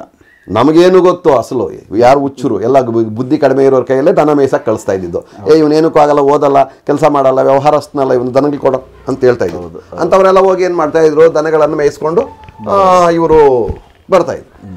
ಆ ಕೆಲವು ಗಿಡಮೂಲಿಕೆಗಳನ್ನು ಈ ಒಂದು ದನಗಳು ಹಸುಗಳು ಮೇಯ್ತಾಗ ತಿಂದಾಗ ಆ ಪ್ರಯೋಗ ಆಗ್ಬಿಡ್ತಾ ಇತ್ತು. ಇವಕ್ಕೆ ಆಟೋಮೆಟಿಕ್ ಪ್ರಯೋಗ ಆಗ್ಬಿಡ್ತಾ ಇತ್ತು. ಅದ್ರಿಗೆ ಇನ್ನೂ ಹೇಳ್ತೀನಿ ನಾನು, ಕೆಲವು ಎಪಿಸೋಡ್ಗಳಲ್ಲಿ ಆಟೋಮೆಟಿಕ್ ಎಫೆಕ್ಟ್ ಆಗ್ಬಿಡ್ತಾ ಇತ್ತು ಹಸುಗಳು. ಆಗ ಹಸು ಒಂದು 2-3 ದಿನದಲ್ಲಿ ಆ ಪೂರ್ತಿ ರಕ್ತ ಆಗ್ಬಿಡ್ತಾ ಇತ್ತು. ಇದು ವೈಟ್ ಬ್ಲಡ್. ಇದು ಹಸುವಿನಲ್ಲಿ ನಾವು ಹಾಲು ಏನು ಹೇಳ್ತೀವೋ ಇದು ಬಿಳಿ ರಕ್ತ. ಇದು ಬಿಳಿ ಬ್ಲಡ್. ಇದು ಸಪ್ತಧಾತುಗಳಲ್ಲಿ ಒಂದು ಧಾತು. ಅದು 7 ಧಾತುಗಳಲ್ಲಿ ಒಂದು ಧಾತು, ವೈಟ್ ಧಾತು ಇದು. ಈಗ ನಮ್ಮಲ್ಲಿ ಬಿಳಿ ರಕ್ತ ಕಣಗಳಿದ್ದಂಗೆ ಹಸುವಿನಲ್ಲಿ ಇರ್ತಕ್ಕಂಥ ಬಿಳಿ ರಕ್ತ ಕಣಗಳ ಹಾಲನ್ನು ನಾವು ಕುಡಿತಾ ಇರೋದು. ಅದೇನಾಗ್ಬಿಡ್ತು, ಈ ಮೂಲಿಕೆ ಪ್ರಭಾವದಿಂದ ಫುಲ್ ಬ್ಲಡ್ ಆಗ್ಬಿಡ್ತೈತೆ. ಆ ಬ್ಲಡ್ ಆದಾಗ ಸ್ವಲ್ಪ ಕೆಂಪು ಹಾಲು ಬರ್ತಾ ಇರ್ತೈತೆ. ನಮ್ಮ ಜನಗಳಲ್ಲಿ ಇದು ಅನುಮಾನ ಈಗ ಕಡಿಮೆ ಆಗಿದೆ. ಯಾಕೆ ಕಡಿಮೆ ಆಗಿದೆ ಅಂದರೆ, ಈಗ ವೆಟರ್ನರಿ ಡಾಕ್ಟರ್ಸು ಸ್ವಲ್ಪ ಅರಿವು ಮೂಡಿಸಿ ಒಂದು ಕಾಯಿಲೆಗಳನ್ನು ವಾಸಿ ಮಾಡಿ ಅವರವರ ಹಸುಗಳನ್ನು ಅವರಿಗೆ ಆ ತೊಂದರೆಯಿಂದ ಮುಕ್ತಿ ಮಾಡಿಸಿ ಇವರಿಗೆ ಕೊಟ್ಟಾಗ ಏನಾಗಿದೆ, ಡಾಕ್ಟರ್ಸ್ ಮೇಲೆ ಒಂದು ಔಷಧಿಗಳ ಮೇಲೆ ನಂಬಿಕೆ ಬಂದು ಸ್ವಲ್ಪ ಕಡಿಮೆ ಇದೆ. ಆದರೂ ಇದೆ. ಈಗ ನಮ್ಮಲ್ಲಿ ಬರ್ತಾ ಇರ್ತಾರೆ, ಸ್ವಾಮಿ ಯಾವ ಕೆಮ್ಮ ಶೇಷಿಸಿಂಡರು, ಸ್ವಾಮಿ ನಮ್ಮ ಹಸುಗೆ ಏನೋ ಮಾಡ್ಬಿಟ್ರೆ ಸ್ವಾಮಿ ಕೆಂಪಗೆ ಬರ್ತದೆ ಅಲ್ಲ ಅಂತ ನಮ್ಮ ಹತ್ರ ಬರ್ತಾರೆ ಪಾಪ. ಆಗ ಮೂಲಿಕೆಯಿಂದ ಆಗಿರ್ತಕ್ಕಂಥ ತೊಂದರೆ, ಈ ಹಸು ಕಾಣದೇ ಇರತಕ್ಕಂಥ ಮೂಲಿಕೆಯನ್ನು ತಿಂದು ಈ ಕಾಣದೇ ಇರತಕ್ಕಂಥ ತೊಂದರೆ ಆಗಿರೋದು ಈ ಮನುಷ್ಯರಿಗೆ ಗೊತ್ತಿಲ್ಲ. ಆ ಒಂದು ಪರಿಹಾರ ಆಗಬೇಕಾದ್ರೆ ಒಂದು ಸಣ್ಣ ಒಂದು ಮೂಲಿಕೆ ಹೇಳ್ತೀನಿ ನಾನು. ಇದು ಎಲ್ಲರೂ ತಿಳ್ಕೊಳ್ಳಿ, ಎಲ್ಲ ಅಸಹಕಾರ ದನ ಮೇಯಿಸ್ತಕ್ಕಂಥವರು, ಯಾಕೆಂದರೆ ಇದು ಪ್ರಯೋಗ ರೈತರಿಗೆ ಬೇಕಾದಂಥ ವಿಚಾರ, ಇದು ರೈತರಿಗೆ ತುಂಬ ಬೇಕಾದಂಥ ವಿಚಾರ. ಇದು ಹಸುಗಳಿಗೆ ಬೇಕಾದಷ್ಟು ದೃಷ್ಟಿ ಬೇರೆ ಆಗ್ಬಿಡ್ತೈತೆ. ಅದ್ರ ಕೆಚ್ಚಲು ನೋಡಿದ ತಕ್ಷಣ ಕೆಲವರು ನಾಳೆ 10 ಲೀಟ್ರ್ ಹಾಲು ಬರೋದು 8 ಲೀಟ್ರ್ ಬರ್ತೈತೆ, ಆ ದೃಷ್ಟಿ ಆಗ್ಬಿಡ್ತೈತೆ. ಅವತ್ತು 2 ಲೀಟ್ರ್ ಕಡಿಮೆ ಹಾಲು ಅಂಥದ್ದೆಲ್ಲ ಆಗುತ್ತೆ. ಮಾನವನ ಕಣ್ಣು ಸಾಮಾನ್ಯವಾದಂಥದ್ದಲ್ಲ. ಆದರೆ ಈ ಕೆಂಪಿಗೆ ಹಾಲು ಬರ್ತಕ್ಕಂಥ ಒಂದು ಹಸು ಆ ಸಮಯದಲ್ಲಿ ಯಾರೂ ಅನುಮಾನ ಪಡಬೇಕಾಗಿಲ್ಲ, ಯಾರೋ ನಮ್ಮ ಹಸುಗೆ ಏನೋ ಕೆಡುಕು ಮಾಡಿದ್ದಾರೆ ಅಂತ. ಇದಕ್ಕೆ ಒಂದು ಮೂಲಿಕೆ ಇದೆ. ಏನಪ್ಪ ಅಂದರೆ ಇದಕ್ಕೆ ಮುಟ್ಟಿದ್ರೆ ಮುನಿ ಅಂತೇಳಿ ಮೂಲಿಕೆ ಇದೆ. ಎಲ್ರಿಗೂ ಗೊತ್ತು, ಎಲ್ಲ ದನ ಕರ ಮೇಯಿಸೋರಿಗೆಲ್ಲ, ಎಲ್ಲ ಮಕ್ಕಳಿಂದ ದೊಡ್ಡವರವರೆಗೂ ಗೊತ್ತು, ಎಲ್ಲರಿಗೂ ಪರಿಚಯ ಇದೆ. ಅದು ಮುಟ್ಕೊಂಡ್ರೆ ಎಲೆ ಎಲ್ಲನೂ ಮೋಡ್ಸ್ಕೊಳ್ಳುತ್ತೆ. ಇದು ಮುಟ್ಟಿದ್ರೆ ಮುನಿ, ಮುಚ್ಚಗ ಅಂತ ಹೇಳ್ತೀವಿ. ಇದರಲ್ಲಿ ಒಳಮುಚ್ಚಗ, ಹೊರಮುಚ್ಚಗ ಇದೆ. ಭಗವಂತನ ಸೃಷ್ಟಿ ನೋಡ್ರಿ, ಹೊರಮುಚ್ಚಗ ಇದೆ, ಒಳಮುಚ್ಚಗ ಇದೆ, ಸೌಂಡ್ ಮುಚ್ಚಗ ಅಂತನೂ ಒಂದಿದೆ. ಈಗ ಸುಮಾರು 20 ಅಡಿನಲ್ಲಿ ಗಿಡ ಇದ್ರೆ ನಾವಿಲ್ಲಿ ಮಾತಾಡಿದ್ರೆ ಅಲ್ಲಿ ಮುಚ್ಕೊಳ್ಳುತ್ತೆ. ಅದು ಶಬ್ದಕ್ಕೆ ಭಗವಂತನ ಸೃಷ್ಟಿ ಹೆಂಗಿದೆ ನೋಡ್ರಿ. ಅದು ಆ ಗಿಡಮೂಲಿಕೆ ವಶೀಕರಣಕ್ಕಾಗುತ್ತೆ. ಈ ಮಾಮೂಲಿ ಮುಚ್ಚಗ ಏನಾಗ್ತದೆ, ಇದು ಮುಟ್ಟಿದ್ರೆ ಮುನಿ, ಇದನ್ನ ನಾವು ಆ ಗಿಡದ ಹತ್ರ ಹೋಗಿ ಒಂದು ಗ್ಲಾಸು ಒಂದು ಚಮಚ ತುಂಬ ನೀರು ತಗೊಂಡೋಗಿ ಆ ಸಿಂಪಡಿಸಿ, ಆ ಗಿಡಗಳು ಇರ್ತಕ್ಕಂಥ ಜಾಗದಲ್ಲೆಲ್ಲ ನೀರು ಸಿಂಪಡಿಸಿ, ಅದಕ್ಕೆ ಒಂದು ಕಡ್ಡಿ ಹಚ್ಚಿ, ನಮ್ಮ ಸಂಪ್ರದಾಯ ಅದು, ಬೇಕಾಗಿಲ್ಲ ನಮ್ಮ ಸಂಪ್ರದಾಯ. ಯಾಕಂದ್ರೆ ಕೃತಜ್ಞತೆ. ಈಗ ನೀವು ನನಗೆ ಕಷ್ಟಕ್ಕೆ ಒಂದು 500 ರೂಪಾಯಿ ಕೊಟ್ಟಿದ್ರಿ, ತುಂಬಾ ಧನ್ಯವಾದಗಳು ಸರ್ ಅಂತ ಹೇಳ್ತೀವಲ್ಲ, ಆ ರೀತಿಯಾಗಿ ಒಂದು ನಮಸ್ಕಾರ ಮಾಡಬೇಕು. ಯಾಕೆಂದ್ರೆ ಈ ಭೂದೇವಿಯಿಂದ ಬಂದಿರತಕ್ಕಂಥದ್ದು, ಅದು ವನಮೂಲಿಕೆ, ಈ ತಾಯಿ ಬೆಳೆಸಿದ್ರಿಂದ ಅದು ಅಲ್ಲಿ ಮಗು ಬೆಳೆದಿದೆ, ಏನೋ ಮೂಲಿಕೆ ಅಂತಕ್ಕಂಥದ್ದು. ಎರಡಕ್ಕೂ ಒಂದು ಕೃತಜ್ಞತೆ. ಆ ಭೂತಾಯಿಗೆ ಒಂದು ನಮಸ್ಕಾರ, ಆ ಮೂಲಿಕೆಗೆ ಒಂದು ನಮಸ್ಕಾರ ಮಾಡಿ ಅದನ್ನು ಸಂಗ್ರಹಿಸ್ಕೊಂಡು ತೊಗೊಂಬರ್ಬೇಕು. ಎಷ್ಟು ಒಂದು ನಮ್ಮ ಕೊತ್ತಂಬರಿ ಕಟ್ಟೋ ಸೊಪ್ಪು ಎಷ್ಟಿರ್ತದೆ ಅಷ್ಟು ಒಂದು 4 ಕಟ್ಟು ತೊಗೊಂಬರ್ಬೇಕು. ಬೆಳಗ್ಗೆ ಒಂದು ಕಟ್ಟು, ಮಧ್ಯಾಹ್ನ ಒಂದು ಕಟ್ಟು, ರಾತ್ರಿಗೆ ಒಂದು ಕಟ್ಟು. ಆ ಸೊಪ್ಪನ್ನು ತಿನ್ನಿಸಿಬಿಟ್ರೆ ಹಸುಗೆ ಈ ಮೂಲಿಕೆ, ಆ ತೊಂದರೆ ಕೊಟ್ಟಿರ್ತಕ್ಕಂಥ ಮೂಲಿಕೆಗೆ ಇದು ರೆಮಿಡಿ, ಇದು ಕ್ಲಿಯರ್ ಮಾಡ್ಬಿಡ್ತದೆ ಈ ಮೂಲಿಕೆ. ನಾಳೆ ಬೆಳಗ್ಗೆ ಹಾಲು ನೀಟಾಗಿರುತ್ತೆ. ಅಲ್ಲಿಗೆ ನಮಗೆ ಮಾಟ ಯಾರೋ ಮಾಡಿಸಿದ್ದಾರೆ ಅಂತಕ್ಕಂಥ ಒಂದು ಅನುಮಾನ ಹೋಯ್ತದೆ. ನೋಡಿ ಎಷ್ಟು ಇದೆಲ್ಲನೂ ಭೂತವೈದ್ಯಕ್ಕೆ ಸಂಬಂಧಪಟ್ಟಂತ ವಿಚಾರಗಳೇ. ಇದೆಲ್ಲ ಭೂತವೈದ್ಯಕ್ಕೆ ಸಂಬಂಧಪಟ್ಟಂತ ವಿಚಾರ. ಎಷ್ಟೊಂದು ವಿಚಾರ ಸರ್ ಇದು. ಆಲ್ಮೋಸ್ಟ್ ನಮ್ಮಲ್ಲೇ ಸಿಕ್ಕೋ ಮೂಲಿಕೆಗಳು, ನಮ್ಮಲ್ಲೇ ಸಿಗತ್ತ ನೋಡೋಕೆ. ಅಂದ್ರೆ ಅದು ಜ್ಞಾನ ಇಲ್ಲ ಅಂದಾಗ ಅದು ದೊಡ್ಡದು ಜ್ಞಾನ ತಿಳ್ಕೊಂಡಿರೋದೇ ಅಲ್ವಾ, ಸಣ್ಣದಾಗುತ್ತೆ. ಅಲ್ಲಲ್ಲ, ಈಗ ಆ ಜ್ಞಾನವನ್ನು ತಿಳ್ಕೊಂಡಿರ್ತಕ್ಕಂಥವ್ರೆ ವಿದ್ಯಾವಂತರು. ಅವ್ರಿಗೆ ಆಯುರ್ವೇದಿಕ, ಭೂತವೈದ್ಯರು, ಇನ್ನೊಂದು ಮತ್ತೊಂದು ಹೆಸರು ಅಲ್ವರಾ? ಹೌದೌದು. ಅಂದ್ರೆ ಒಳ್ಳೆ ವಿಚಾರ ತಿಳಿಸ್ಕೊಟ್ರಿ. ಯಾಕಂದ್ರೆ ನಮ್ಮ ರೈತರು ಬಂದೀಗ ಸುಮಾರು ಈಗ ಎಲ್ಲ ಕಡೆನೂ ಹಸುಗಳು ಜಾಸ್ತಿ ಸಾಕ್ತಾರೆ. ಸುಮಾರು ಒಂದು 100 ಪ್ರಾಬ್ಲಮ್ ಇದೆ ಅಂತ ಇಟ್ಕೊಳ್ಳಿ. ಏನು ಹಸುಗಳಿಗೆ 100 ಪ್ರಾಬ್ಲಮ್ಗಳಿಗೆ 50 ಪ್ರಾಬ್ಲಮ್ಗೆ ಇದು ರೆಮಿಡಿ, ಈ ಮೂಲಿಕೆ. ನೋಡಿ 50 ಪ್ರಾಬ್ಲಮ್ಗೆ ಈ ರೆಮಿಡಿ, ಈ ಮೂಲಿಕೆ. ಯಾಕಂದ್ರೆ ಬೇಕಾದ್ರೆ ಆಯುರ್ವೇದಿಕ್ನವರು, ಭೂತವೈದ್ಯರು, ಇನ್ನೊಬ್ಬರು ಮತ್ತೊಬ್ಬರು ವೆಟರ್ನರ್ಸ್ ಡಾಕ್ಟರ್ ಸಹಿತ ಬೇಕಾದ್ರೆ ನನಗೆ ಫೋನ್ ಮಾಡಿ ಪ್ರಶ್ನೆ ಕೇಳಿ ನಾನು ಅವ್ರಿಗೆ ಉತ್ತರ ಹೇಳ್ತೀನಿ, ಅದಕ್ಕೆ ಪರಿಹಾರನೂ ತಿಳಿಸ್ತೀನಿ. ಅಂದ್ರೆ ಆ ಗಿಡದಲ್ಲಿ ಆ ಅಂಶ ಅಷ್ಟೊಂದು ಒಂದು ದೊಡ್ಡ ವಿಚಾರ ಇದು, ಮುಖ್ಯವಾದಂಥ ವಿಚಾರ. ಹಸುಗಳಿಗೆ ತುಂಬಾ ಮುಖ್ಯವಾದಂಥ ವಿಚಾರ. ಆಲ್ಮೋಸ್ಟ್ ಅದು ಮುಟ್ಟಿದ್ರೆ ಮುನಿ ಬಂದು ನಮ್ಮ ಆಯುರ್ವೇದಿಕಲ್ಲಿ ಮನುಷ್ಯರಿಗೂ ತುಂಬಾ ಹೆಲ್ಪ್ ಆಗುತ್ತೆ. ಸರ್ ಶುಗರ್ ಸಮೇತ ಕಂಟ್ರೋಲ್ ಆಗುತ್ತೆ, ಶುಗರ್ ಸಮೇತ ಕಂಟ್ರೋಲ್ ಆಗುತ್ತೆ ಅದರಲ್ಲಿ. ಬಟ್ ಹಸುಗಳಿಗೆ ರಾಮಬಾಣ ಇದು, ಹಸುಗಳಿಗೆ ರಾಮಬಾಣ ಇದು, ಹಸುಗಳಿಗೆ ರಾಮಬಾಣ. ತುಂಬ ಒಳ್ಳೆ ವಿಚಾರ ತಿಳಿಸಿದ್ರೆ ರಾಮಬಾಣ ಹಸುಗಳಿಗೆ ತಿಳ್ಕೊಬೇಕು. ಯಾಕಂದ್ರೆ ಇದು ಯಾಕೆ ಈ ವಿಚಾರ ಹೇಳಿದೆ ನಾನು ಅಂದ್ರೆ, ಈಗ ನಮ್ಮ ಹಸುಗೆ ಯಾರೋ ಏನೋ ಮಾಡ್ಬಿಟ್ಟಿದ್ದಾರೆ, ಭಯ ಇರುತ್ತೆ, ಇವರೋ ಏನೋ ಸೇಹಿಸಿಂಡಾರಪ್ಪ, ಚಿಕ್ಕಾಪಟ್ಟೆ ಬೈಕೊಳ್ಳೋದು. ಕೆಲವರು ತುಂಬಾ ಬಡವರು, ತುಂಬಾ ಪೂರು, ತುಂಬಾ ಸ್ಲಮ್ನವ್ರು ಇರ್ತಾರೆ, ತುಂಬಾ ಏನು ಅರ್ಥ ಆಗದಿದ್ದವರು ಇರ್ತಾರೆ. ಅವರು ಒಂದು ಹಸು ಕಟ್ಕೊಂಡಿರ್ತಾರೆ, ಅವ್ರ ಮನೇಲಿ ರಕ್ತ ಆ ಥರ ಆಗ್ಬಿಟ್ರೆ ಆ ಎಮ್ಮಗೆ ತಲೆ ಕೆಟ್ಟೋಗ್ಬಿಟ್ಟು ಎಲ್ಲ ಹೊಲ್ಗೆರೆ ಮಾತುಗಳೇ, ಎಲ್ಲ ಪಂಚಾಯತಿನ ಇವರೋ ಏನೋ ಸೇಹಿಸಿರಪ್ಪ, ನಾವು ಬದುಕೋದು ನೋಡ ಆಗ್ತಾ ಇಲ್ಲ. ಈ ಬೋಳಿ ನನ್ನ ಮಕ್ಕಳು ಯಾರೋ ನಮ್ಮ ಹಸುಗೆ ಏನೋ ಮಾಡಿಬಿಟ್ರು. ನೋಡಿ ಎಷ್ಟೊಂದು ರಾಮಾಯಣ. ಅಕ್ಕಪಕ್ಕದಲ್ಲೂ ಸುಮ್ಮನೆ ಇರೋಕ್ಕಾಗಲ್ಲ. ನಾವು ಯಾರು ಏನೋ ಮಾಡಿದ್ವಿ ಯಮ ಈ ಥರ ಬೈಕೊಳ್ತಾ ಇದ್ರು, ಎಷ್ಟೊಂದು ಅನಾಹುತ ಆಗ್ತದೆ ನೋಡ್ರಿ, ಗಲಾಟೆನೂ ಆಗ್ಬಿಡ್ತೈತೆ. ಇವಾಗ ಅವ್ರಿಗೂ ಇವ್ರಿಗೆ ಆಗಲ್ಲ, ನೀವೇನೋ ಮಾಡಿದ್ದೀರಿ ಅಂತಾರೆ ಬರುತ್ತೆ. ಇಲ್ಲಿ ವಿಚಾರ ಏನಪ್ಪ ಅಂದರೆ, ಈಗ ನಮ್ಮ ಹಸುಗೆ ಈ ಥರ ಆಗ್ಬಿಟ್ಟಿದೆ. ಇದು ಎಷ್ಟು ದೊಡ್ಡ ವಿಚಾರ ಅಂದರೆ, ನಮ್ಮ ಹಸುಗೇನೋ ಆಗ್ಬಿಟ್ಟಿದೆ, ನಾವು ತುಂಬ ಬಡವರು, ಇದರಲ್ಲಿ ಹಾಲು ಬರ್ತಾ ಇಲ್ಲ, ಈ ಪಕ್ಕದ ಮನೇಲಿ ಸ್ವಲ್ಪ ಚೆನ್ನಾಗಿದ್ದಾರೆ, ಅವ್ರಿಗೂ ನಮ್ಗೆ ಆಗಲ್ಲ, ನಾವು ಈ ರೀತಿ ಇದಕ್ಕೆ ಇವ್ರು ಏನೋ ಮಾಡ್ಬಿಟ್ಟಾರೆ, ಅವ್ರಿಗೂ ಇವ್ರಿಗೂ ಆಯ್ತು ಗಲಾಟೆ, ಹೋದ್ರು ಸ್ಟೇಷನ್ಗೆ, ಕೊಟ್ಟರು ಕಂಪ್ಲೇಂಟು. ಎಷ್ಟು ರಾಮಾಯಣಗಳಾಗುತ್ತೆ ನೋಡ್ರಿ ಇದರಿಂದ. ದೊಡ್ಡದಾಯ್ತು, ಸಣ್ಣ ಬೆಳೀತಾ ಹೋಯ್ತು. ಆದ್ದರಿಂದ ಗಲಾಟೆ ಗೊತ್ತಿರೋರನ್ನ ತಿಳ್ಕೊಂಡು ಈ ವಿಚಾರವನ್ನು ಹಿಂಗೆ ಮಾಡ್ಕೋಬಹುದು. ಹಸುಗಳಿಗೆ ತುಂಬ ಒಳ್ಳೆಯದು. ನಮ್ಮ ಪೂರ್ವಜರು ಹಿಂದೆಯಿಂದ ಬಂದಿರತಕ್ಕಂಥ ಸಂಪ್ರದಾಯಗಳಲ್ಲಿ ಒಂದು ಮನುಷ್ಯ ತೀರ್ಕೊಂಡಿದ್ದಾನೆ, ಸತ್ತೋಗಿದ್ದಾನೆ, ಮನುಷ್ಯ ಹೋಗ್ಬಿಟ್ಟ, ನಾನಾ ರೀತಿ ನಮ್ಮ ಸಂಪ್ರದಾಯಗಳಿದ್ದಂತೆಲ್ಲ ಮಾತಾಡ್ಕೊತೀವಿ ನಾವು. ಇಂಥ ಮನುಷ್ಯ ತೀರ್ಕೊಂಡಿದ್ದಾರೆ, ಇಂಥ ಮನುಷ್ಯ ಹೋಗ್ಬಿಟ್ರು, ಇಂಥ ಹಾಗೆ ಹೀಗೆ ಅಂತ ಏನು. ಅದಕ್ಕೆ ಒಂದು ಮನುಷ್ಯ ಹೋದಾಗ, ಆ ಆತ್ಮ ಹೊರಟೋದಾಗ, ಆ ಪ್ರಾಣ ಅಂತಕ್ಕಂಥದ್ದು ನಮ್ಮನ್ನು ಈ ದೇಹವನ್ನು ತ್ಯಜಿಸಿ ಆಗಲಿ ಆಚೆ ಹೋದಾಗ ತೀರ್ಮಾನವಾದಾಗ ಏನಂತ, ಮನುಷ್ಯ ಇಲ್ಲ, ಪ್ರಾಣ ಇಲ್ಲಪ್ಪ, ಉಸಿರಿಲ್ಲ, ಗಾಳಿ ಇಲ್ಲ, ಮನುಷ್ಯ ಹೊರಟೋಗಿದೆ, ಆತ್ಮ ಹೊರಟೋಗಿದೆ, ಪ್ರಾಣ ಹೊರಟೋಗಿದೆ, ಆತ್ಮ ಹೋಗ್ಬಿಟ್ಟಿದೆಯಪ್ಪ ಅಂತ ಹೇಳ್ತಕ್ಕಂಥವ್ರು ವಿದ್ಯಾವಂತರು.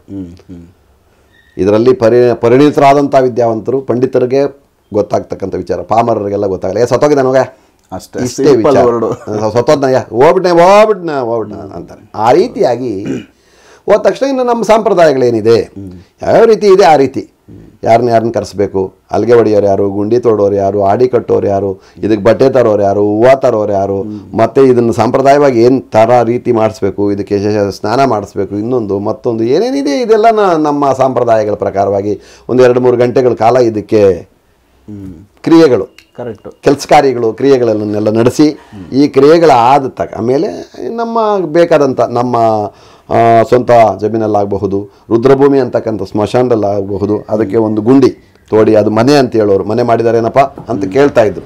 ನಮ್ಮ ಹಿಂದಿನ ಸಂಪ್ರದಾಯ ಏನಪ್ಪ ಅಂದರೆ ಗುಂಡಿ ಆಗಿದಾರೇನಯ್ಯ ಅಂತ ಕೇಳಲ್ಲ, ಮನೆ ಮಾಡಿದಾರೇನಪ್ಪ ಈಗ ಅದನ್ನು ಕೇಳ್ತಾರೆ, ಗುಂಡಿ ಈಗ ಹೇಳ್ತಾರೆ. ಈಗ ಸಂಪ್ರದಾಯ ಹೋಗ್ಬಿಡ್ತು, ಅಳಬರೆಲ್ಲ ಹೋಗ್ಬಿಟ್ರು. ಈಗ ಎಲ್ಲ ಯಾವ ರೀತಿ ಅಂದರೆ ಆ ರೀತಿ ಮಾತಾಡೋಂಥ ಮಕ್ಕಳು, ಹುಡುಗರು ಇರ್ತಕ್ಕಂಥದ್ದು. ಈಗ ಆಗಿನ ಹಿಂದೇನು ಹೇಳ್ತಾ ಇದ್ರು, ಮೊದಲು ಮನೆ ಮಾಡೋರು ನೋಡಪ್ಪ ಸ್ಮಶಾನದಲ್ಲಿ ಮನೆ ಮಾಡಲಿ ಅಂತ ಹೇಳ್ತಾ ಇದ್ರು. ಅದು ಗೌರವಾನ್ವಿತವಾದಂಥ ವರ್ಡ್ಸನ್ನು, ಮಾತನ್ನು ರೆಸ್ಪೆಕ್ಟ್ ಕೊಟ್ಟು, ಮರ್ಯಾದೆ ಕೊಟ್ಟು, ಗೌರವ ಕೊಟ್ಟು, ಈ ಒಂದು ಇಷ್ಟು ದಿನ ನಮ್ಮಲ್ಲಿ ಇರ್ತಕ್ಕಂಥ ಒಂದು ದೇಹ, ನಮ್ಮ ತಂದೆ, ನಮ್ಮ ತಾಯಿ, ನಮ್ಮ ತಾತ, ನಮ್ಮ ಅಣ್ಣ, ನಮ್ಮ ಫ್ರೆಂಡು, ಏನೇನೋ ಇದಕ್ಕೆ ಇತ್ತು. ಎಷ್ಟೋ ಜನ ಇದನ್ನು ನೀತಿಯಾಗಿ ಕರೆಕ್ಟಾಗಿ ಒಂದು ಹಬ್ಬ ಹರಿದಿನ ಮಾಡೋ ರೀತಿಯಲ್ಲಿ ಇದಕ್ಕೆ ಸ್ನಾನ ಸಂಧ್ಯಾವಂದನೆ ಮಾಡಿಸಿ, ಇದಕ್ಕೆ ವಿಭೂತಿ ಧರಿಸಿ, ಇದಕ್ಕೆ ಏನೇನು ಬೇಕೋ ಮಾಡಿದಾಗ ಏನಾಗ್ತದೆ ಅಂದರೆ ಈ ಆತ್ಮ ತೃಪ್ತಿ ಆಗುತ್ತಾ ನೋಡ್ತಾ ಇರ್ತಾ ಇತ್ತು. ಎಲ್ಲೋ ಹೋಗ್ಬಿಡಲ್ಲ ಅದು. ಈ ಒಂದು ಶರೀರದಿಂದ ಆಚೆ ಹೋದ್ಮೇಲೆ ಒಳಗಡೆ ಬಂತಕ್ಕಂಥ ಚೈತನ್ಯ ಅದಕ್ಕಿಲ್ಲ. ಯಾಕಿಲ್ಲಪ್ಪ ಅಂದರೆ, ಯಾಕಿಲ್ಲ ಅಂತ ಕೇಳ್ಬೋದು ಕೆಲವರು.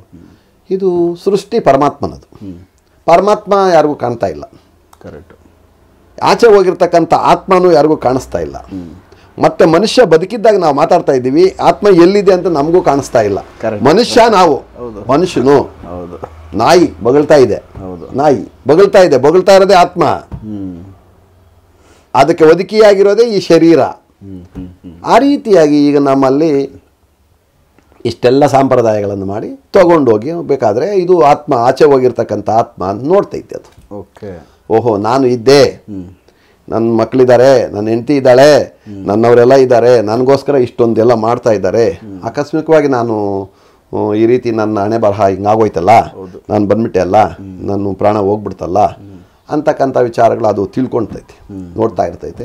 ಈ ಸಂಪ್ರದಾಯಗಳನ್ನೆಲ್ಲ ಮಾಡಿ ಈ ಎಲ್ಲನೂ ದಪನ್ ಮಾಡಿ ಅದಕ್ಕೆ 3ನೇ ದಿನ ಹಾಲು ತುಪ್ಪ ಅಂತಕ್ಕಂಥ ಒಂದು ಸಂಪ್ರದಾಯ ನಮ್ಮದು. ಒಂದು ಹೆಸರು ಇಟ್ಕೊಂಡು, ಒಂದು ಕಾರ್ಯ ಇಟ್ಕೊಂಡು ಅಲ್ಲಿ ತಗೊಂಡೋಗಿ ಅವರು ಏನೇನು ತಿಂತಾ ಇದ್ರು ಆ ವಸ್ತುಗಳನ್ನೆಲ್ಲ ಸ್ವಲ್ಪ ಸ್ವಲ್ಪ ಅಲ್ಲಿ ಇಟ್ಟು ಅದಕ್ಕೊಂದು ಪೂಜೆ ಪುಸ್ಕರಗಳೆಲ್ಲ, ಒಂದು ಹಬ್ಬನೇ ಸೇಮ್ ನಮ್ಮ ಒಂದು ಫೆಸ್ಟಿವಲ್. ನಮ್ದು ಹಬ್ಬ ಏನಿತ್ತೋ ಇದಕ್ಕಿಂತಲೂ ಚೆನ್ನಾಗಿ ಆ ಮನೆಯಲ್ಲಿ ಅವ್ರು ಸಂಬಂಧಪಟ್ಟವ್ರು ಮಾಡಿ ಹೋಗಿ ಬಂದು ಅದಾದ ಮೇಲೆ ಅದಕ್ಕೆ ಊಟ ಹಾಕಿ ಅದರದ್ದು ಇನ್ನೂ ಬೇರೆ ಬೇರೆ ಸಂಪ್ರದಾಯಗಳು. ಏನಯ್ಯ, ಈಗ ಊಟ ಇಟ್ಟಿದ್ದೀವಿ, ಆತ್ಮ ಬಂದು ಮುಟ್ಟೋವರೆಗೂ ನಾವು ಹೋಗ್ಬಾರ್ದು ಅಂತೇಳಿ ದೂರ ಕೂತ್ಕೊಂತೀವಿ ನಾವು.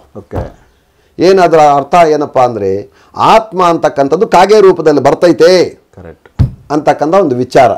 ಈಗ ಕಾಗೆ ಯಾವುದೋ ಒಂದು ಕಾರ್ ಮೇಲೆ ಕೂತ್ಕೊಂತು ತೊಂದರೆ ಆಯಿತು ಅಂತ ನಾವೇನು ಹೇಳ್ತೀವೋ, ಆವಾಗ ಅದೇ ರೀತಿಯಾಗಿ ನಾವೇನೇ ಹೊಲಿಸಿದ್ವಿ, ಆತ್ಮನೇ ಇದು. ಯಾವುದೋ ಒಂದು ಆತ್ಮ ಬಂದು ನಮ್ಮನ್ನು ತಾಕಿತು, ನಮ್ಮ ಗಾಡಿ ಮೇಲೆ ಕೂತ್ಕೊಂತು, ನಮ್ಮ ಮನೆ ಹತ್ರ ಕೂಗ್ತು, ನಮ್ಮ ಮನೆ ಒಳಗಡೆಗೆ ಬಂದ್ಬಿಡ್ತು ಅಂತಕ್ಕಂಥ ಅನುಮಾನ ಆಗಬಹುದು, ಭಯ ಆಗಬಹುದು, ಸಂಪ್ರದಾಯ ಆಗಬಹುದು, ದೊಡ್ಡವರು ಹೇಳ್ದಿರ್ತಕ್ಕಂಥ ಒಂದು ವಿಚಾರ ಆಗಬಹುದು. ಇದು ರೂಢಿಯಲ್ಲಿದೆ. ಅದು ಏನೇ ಇರಬಹುದು, ರೂಢಿಯಲ್ಲಿದೆ. ಕೆಲವರೆಲ್ಲ ಹೇಳ್ಬಹುದು ಅದಿಲ್ಲ ಇದಿಲ್ಲ ಅಂತ, ಅವ್ರ ಮನೆಗಳಲ್ಲೆಲ್ಲ ಮಾಡ್ತಾ ಇರ್ತಾರೆ, ಇವರು ಅದಕ್ಕೆ ಸ್ಪಂದಿಸಿರ್ತಾರೆ. ಆಚೆ ಮಾತಾಡೋದು ಅಷ್ಟೇ ಅದು. ಆಚೆ ಮಾತಾಡ್ತಾರೆ ವಿನಃ ಒಳಗಡೆ ಅದೆಲ್ಲ ಏನು ಇರಲ್ಲ. ಅದೇನು ಬೇಕು ಮಾಡ್ತಾರೆ. ಒಳಗಡೆ ಎಲ್ಲ ಮಾಡ್ತಾರೆ. ಎಲ್ಲ ಅವ್ರ ಅಪ್ಪ ಸತ್ತೋದಾಗ ಅವರೆಲ್ಲ ಮಾಡ್ತಾರೆ, ಅವ್ರ ಅಮ್ಮ ಸತ್ತೋದಾಗ ಎಲ್ಲ ಮಾಡ್ತಾರೆ. ಅವರು ಆಚೆ ಏನು ಬೇಕೋ ಮಾತಾಡ್ತಾರೆ ಅಷ್ಟೇ. ಅದು ಆ ರೀತಿಯಲ್ಲ. ಆಗ ಇದನ್ನು ಮುಗಿಸ್ಕೊಂಡು ಬಂದಾಗ ಮತ್ತೆ ನಾವು ಒಂದು ಕಾರ್ಯ ಅಂತ ಇಟ್ಕೊತೀವಿ. ಒಂದು 11 ದಿವಸಕ್ಕೋ 5 ದಿವಸಕ್ಕೋ ಅವ್ರವ್ರ ಸಾಂಪ್ರದಾಯದಂತೆ ಈ ಕೆಲವು ಜ್ಞಾನಿಗಳು ಇದ್ದಾರೆ, ಸಾಧು ಸತ್ಪುರುಷರು ಅಂತೇಳಿ, ಏನು ಗುರು ದೀಕ್ಷೆ ಗುರು ಪೂಜೆಗೆ ಸಂಬಂಧಪಟ್ಟವ್ರು 48 ಡೇಸ್ ಮಾಡ್ಕೊತಾರೆ. ಏನೋ ಯಾವ ಬಂದಿರತಕ್ಕಂಥ ಸಂಪ್ರದಾಯದಂತೆ ಈ ಎಲ್ಲ ಕಾರ್ಯಕ್ರಮಗಳನ್ನು ಮಾಡಿಕೊಂಡು ಒಂದು ಆ ಆತ್ಮ ಒಂದು ತೃಪ್ತಿಯಾಗಿ ಸಂತೃಪ್ತಿಯಾಗಿ ಅದಕ್ಕೆ ಒಂದು ಮುಕ್ತಿಯನ್ನು ಕೊಡಬೇಕಪ್ಪ ಅಂತಕ್ಕಂಥ ನಮ್ಮ ದೊಡ್ಡವರು ಅಂತ್ಯ ಸಂಸ್ಕಾರ ಅಂತಕ್ಕಂಥ ಈ ಸಂಸ್ಕಾರಗಳನ್ನು ಎಲ್ಲ ಮಾಡಿ ಆ ಒಂದು ಆತ್ಮಕ್ಕೆ ಮುಕ್ತಿಯನ್ನು ಕೊಡಿಸ್ಬೇಕು. ನಾವು ಮುಕ್ತಿ ಸಿಕ್ಕಿದ್ದು ನಾವು ಕೊಡಿಸೋರಲ್ಲ, ನಾವು ನೋಡೋಕ್ಕಾಗಲ್ಲ, ಅದು ಸಿಕ್ಕಿದೆಯೋ ಇಲ್ಲೋ ನಮಗೆ ಗೊತ್ತಿಲ್ಲ. ಬಟ್ ನಾವು ಹೇಳ್ಕೊಳ್ಬೇಕಾಗಿರೋದೇನು ವಿಚಾರ ಇಷ್ಟೇ. ಅದಕ್ಕೊಂದು ಮುಕ್ತಿಯಪ್ಪ ಮಾಡಿದ್ವಪ್ಪ, ನಾವು ದಪ್ಪನ್ ಮಾಡಿದ್ವಿ, 3ನೇ ದಿವಸದಲ್ಲಿ ಹಾಲು ತುಪ್ಪ ಎಲ್ಲ ಮಾಡಿ ಕಾರ್ಯ ಮಾಡಿದ್ವಿ, 11 ದಿವಸದಲ್ಲಿ ಅದಕ್ಕೆ ಏನು ಬೇಕೋ ಮಾಡಿ ಪುಣ್ಯಾಹ ಮಾಡ್ಕೊಂಡ್ವಿ. ನಮ್ಮ ಮನೆಯಲ್ಲಿ ಒಂದು ಸಾವಾಗಿತ್ತು, ಇದಕ್ಕೆ ಒಂದು ಈ ಸೂತ್ಕ ಅನ್ನೋದಿತ್ತು, ಈ ಸೂತ್ಕದಿಂದ ಕ್ಲಿಯರ್ ಆಗಿದ್ದೀವಿ. ಇವತ್ತು ಒಬ್ಬ ಪುರೋಹಿತರನ್ನು ಕರೆಸಿ ಒಂದು ಪೂಜೆ ಮಾಡಿಸಿದ್ದೀವಿ, ಹೋಮ ಮಾಡಿಸಿದ್ದೀವಿ, ಶಾಂತಿ ಮಾಡಿಸಿದ್ದೀವಿ, 4 ಜನಕ್ಕೆ ಆ ಒಂದು ಅನ್ನದಾನ ಮಾಡಿಸಿದ್ದೀವಿ. ಅವರ ಒಂದು ವಿಚಾರದಲ್ಲಿ ಅವರ ಆತ್ಮ ಶಾಂತಿಯಾಗಿ ಇನ್ನು ಭಗವಂತನಲ್ಲಿ ಸೇರಿಕೊಳ್ಳಿ, ಮತ್ತೆ ನಮ್ಮನೆಯಲ್ಲೇ ಹುಟ್ಟಲಿ, ಇಲ್ಲ ಎಲ್ಲೋ ಒಂದು ಕಡೆ ಹುಟ್ಟಲಿ, ಅದಕ್ಕೆ ಒಳ್ಳೇದಾಗಲಿ, ಇಲ್ಲ ಹುಟ್ಟೋದೇ ಬೇಡ ಭಗವಂತನಲ್ಲಿ ಮುಕ್ತಿಯಾಗಿರಲಿ ಅಂತಕ್ಕಂಥ ಹಾರೈಸ್ತಕ್ಕಂಥ ಒಂದು ಸಂಪ್ರದಾಯ ನಮ್ಮದು. ಏನು ಈ ಒಂದು ಪ್ರಾಣ ಹೋಗ್ತಕ್ಕಂಥ ಒಂದು ವಿಚಾರಕ್ಕೆ, ಮನುಷ್ಯ ಇದ್ದು ಸತ್ತಿದ್ದಾನೆ ಅಂತಕ್ಕಂಥ ಒಂದು ವಿಚಾರಕ್ಕೆ ಇಷ್ಟೆಲ್ಲ ನಮ್ಮಲ್ಲಿ ಕಾರ್ಯಕ್ರಮಗಳು, ನಮ್ಮ ಕ್ರಿಯೆಗಳು ಇದ್ದಾವೆ. ಒಂದು. 2ನೇ ವಿಚಾರ, ಈಗ ಮೊನ್ನೆ ಈಗ 2-2.5 ವರ್ಷದಿಂದ ನಮ್ಮಲ್ಲಿ ಭಯಂಕರವಾದಂಥ ಒಂದು ಕಾಯಿಲೆ, ರೋಗ. ಏನು ಇದಕ್ಕೆ ತಜ್ಞರು, ಡಾಕ್ಟರ್ಸು, ಮತ್ತು ವಿಜ್ಞಾನಿಗಳು, ವೈದ್ಯರು, ಭೂತ ವೈದ್ಯರು, ಇನ್ನೊಬ್ಬರು ಮತ್ತೊಬ್ಬರು ಎಲ್ಲರೂ ಭಯಪಡೋಂಥ ವಿಚಾರ. ಎಲ್ಲರೂ ಭಯಪಟ್ಟು, ಯಾಕೆ ಪಟ್ಟರು ಭಯ ಅಂದರೆ ಏನಪ್ಪ, ಇಂಥ ಕಾಯಿಲೆ ಬಂದಿದೆ, ಅವ್ರ ಹತ್ರ ನಾವು ಹೋದ್ರೆ ನಮಗೂ ಬರುತ್ತೆ, ಅವರು ಸಾಯ್ತಾರೆ, ನಾವು ಸಾಯ್ತೀವಿ. ಈ ಒಂದು ಭಯ ಹಿಡಿಸಿದಾಗ ಏನಾಗುತ್ತೆ, ತಾಯಿ ಸತ್ತರೆ ಮಗುನೇ ಹೋಗಕ್ಕೆ ಭಯ ಆಗೋಯ್ತು, ಮಗು ಸತ್ತರೆ ತಾಯಿ ಹೋಗೋಕ್ಕೂ ಭಯ ಆಗೋಯ್ತು, ಗಂಡ ಸತ್ತರೆ ಹೆಂಡ್ತಿನೂ ಹೋಗಿಲ್ಲ, ಹೆಂಡ್ತಿ ಸತ್ತರೆ ಗಂಡನೂ ದೂರದಿಂದ ಅಳ್ಳೋದಂಗೆ ಆಗೋಯ್ತು. ಏನು 1 ಕಿಲೋಮೀಟ್ರಿಂದ ಅರ್ಧ ಕಿಲೋಮೀಟ್ರಿಂದ ಅಳ್ಳಂಥ ಸಮಾಚಾರ ಬಂದು ಒದಗಿಬಿಡ್ತು ಗ್ರಹಚಾರ. ಕಾರಣಾಂತರಗಳಿಂದ ನಮ್ಮ ಮಹನೀಯರು ವೀರಬ್ರಹ್ಮೇಂದ್ರ ಸ್ವಾಮಿಗಳಾಗಬಹುದು, ಕೈವಾರ ನಾರಾಯಣಪ್ಪನವರಾಗ್ಬೋದು, ತಾತನವರಾಗಿರಬಹುದು, ಕೆಲವು ವಿಚಾರಗಳಿರೋದು. ಪ್ರಜಲು ದೇಶಿನ ಪಾಪಮಲ್ ಪ್ರಬಲಮಾಯ ಅಂದರು. ಈ ಪ್ರಜೆಗಳು ಮಾಡ್ತಕ್ಕಂಥ ಪಾಪಗಳಿಂದ ಈ ಒಂದು ವೈರಸ್ಗಳು ಪ್ರಬಲವಾಗ್ತಾ ಇದ್ದಾವೆ, ರೋಗಗಳು. ಏನಪ್ಪ ಅಂದರೆ ಭಗವಂತನೇ ರಾಕ್ಷಸರ ರೂಪದಲ್ಲಿ, ರಾಕ್ಷಸರ ಪ್ರಾಣಿಗಳ ರೂಪದಲ್ಲಿ ಬರ್ತಾ ಇದ್ದಾನೆ. ಯಾಕೆಂದರೆ ಹಿಂದೆ ಗಂಗಾದೇವಿಯನ್ನು ಸೆರೆ ಹಿಡ್ದ ಯಾರು, ಹಿರಣ್ಯಾಕ್ಷ. ಆತ್ಮಗಳು ಅಲ್ಲಿಂದನೇ ಬಂದಿದ್ದು, ಪ್ರೇತಗಳು ಅಲ್ಲಿಂದ ಬಂದಿದ್ದು, ಭೂತಗಳು ಅಲ್ಲೇ ಬಂದಿದ್ದು, ಮಾನವರು ಅಲ್ಲಿಂದನೇ ಬಂದಿದ್ದು. ಎಲ್ಲಿಂದ ಬಂದಿದ್ದು? ಆಧ್ಯಾತ್ಮಿಕದಿಂದನೇ ಬಂದಿದ್ದು, ಈ ಮಹನೀಯರಿಂದನೇ ಎಲ್ಲ ಬಂದಿದ್ದು. ಎಲ್ಲ ವಿಚಾರಗಳು ನಮಗೆ ಗೊತ್ತಾಗಿತ್ತು.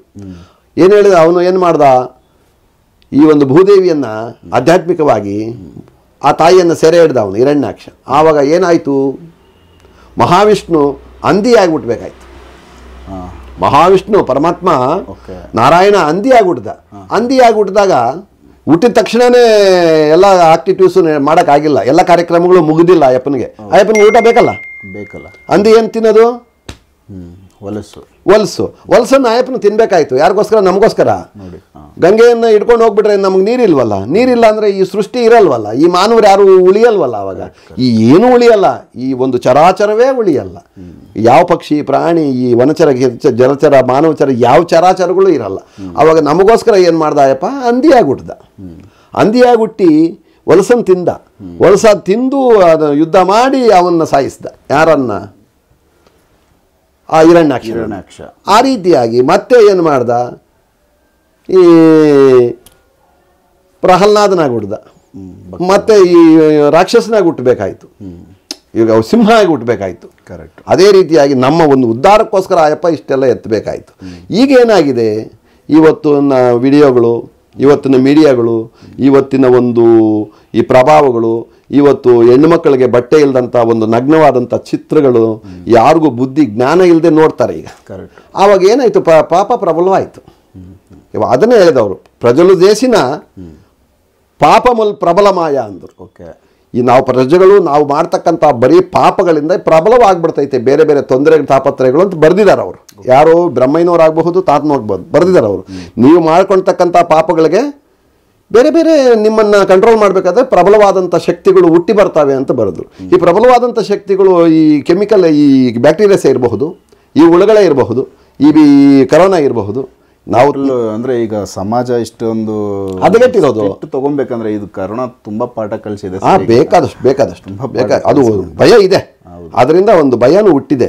ಮನುಷ್ಯರು ಏನಪ್ಪಾ ನಮ್ಗೆ ಇಂತಿಂಥ ರೋಗಗಳೆಲ್ಲ ಬರ್ತಾ ಇದ್ದಾವೆ, ನಮ್ಮ ಸ್ವಲ್ಪ ಮರ್ಯಾದೆಯಾಗಿ ಬಾಳೋಣ ನಾವೆಲ್ಲಾನು. ನಮ್ಮ ಅಕ್ಕ ತಂಗಿ ಯಾರು, ನಮ್ಮ ತಾಯಿ ತಂದೆ ಯಾರು, ನಮ್ಮ ಅಣ್ಣ ತಮ್ಮಂದ್ರೆ ಯಾರು, ನಮ್ಮ ಸ್ನೇಹಿತರು ಯಾರು, ನಾವು ಅವ್ರ ಮನೆ, ನಮ್ಮ ಸ್ನೇಹಿತರ ಮನೆಗೆ ಹೋಗಿದ್ದು, ಅವ್ರ ಮನೆಯಲ್ಲಿ ಹೆಣ್ಮಕ್ಳನ್ನ ನಾವು ಯಾವ ರೀತಿ ಗೌರವಿಸಬೇಕು ಅಂತಕ್ಕಂಥ ಬುದ್ಧಿ ಎಲ್ಲ ಬಂದಿದೆ. ಒಳ್ಳೆಯದು, ತುಂಬ ಒಳ್ಳೆಯದು. ಅದೇ ರೀತಿಯಾಗಿ ಈ ಬ್ಯಾಕ್ಟೀರಿಯಾಸನ್ನು ನಾವು ಮಾಡ್ತಕ್ಕಂಥ ಪಾಪಗಳಿಂದ ಈ ಕರೋನಾ ಅಂತಕ್ಕಂಥ ಹುಳುಗಳಾಗ್ಬೋದು, ಬೇರೆ ಆಗ್ಬೋದು, ಒಮಿಕ್ರಾನ್ ಆಗ್ಬೋದು, ಮತ್ತೊಂದು ಇಂಥ ಬೇಕಾದಷ್ಟು ಬರ್ತಾ ಇದ್ದಾವೆ. ಯಾಕೆಂದರೆ ಎಲ್ಲ ನಾವು ಮಾಡ್ಕೊಳ್ತಾ ಇರ್ತಕ್ಕಂಥ ಸಾಂಪ್ರದಾಯಗಳಿಲ್ದಂಥ ತೊಂದರೆಗಳು. ಸಂಪ್ರದಾಯ ಇಲ್ಲ ನಮ್ಗೆ ಇವಾಗ. ನಮಗೆ ಸಾಂಪ್ರದಾಯವೇ ಇಲ್ಲ. ಯಾರನ್ನ ಹೆಂಗೆ ಮಾತಾಡಿಸ್ಬೇಕೋ ಮಾತಾಡಿಸ್ತಾ ಇಲ್ಲ ನಾವು.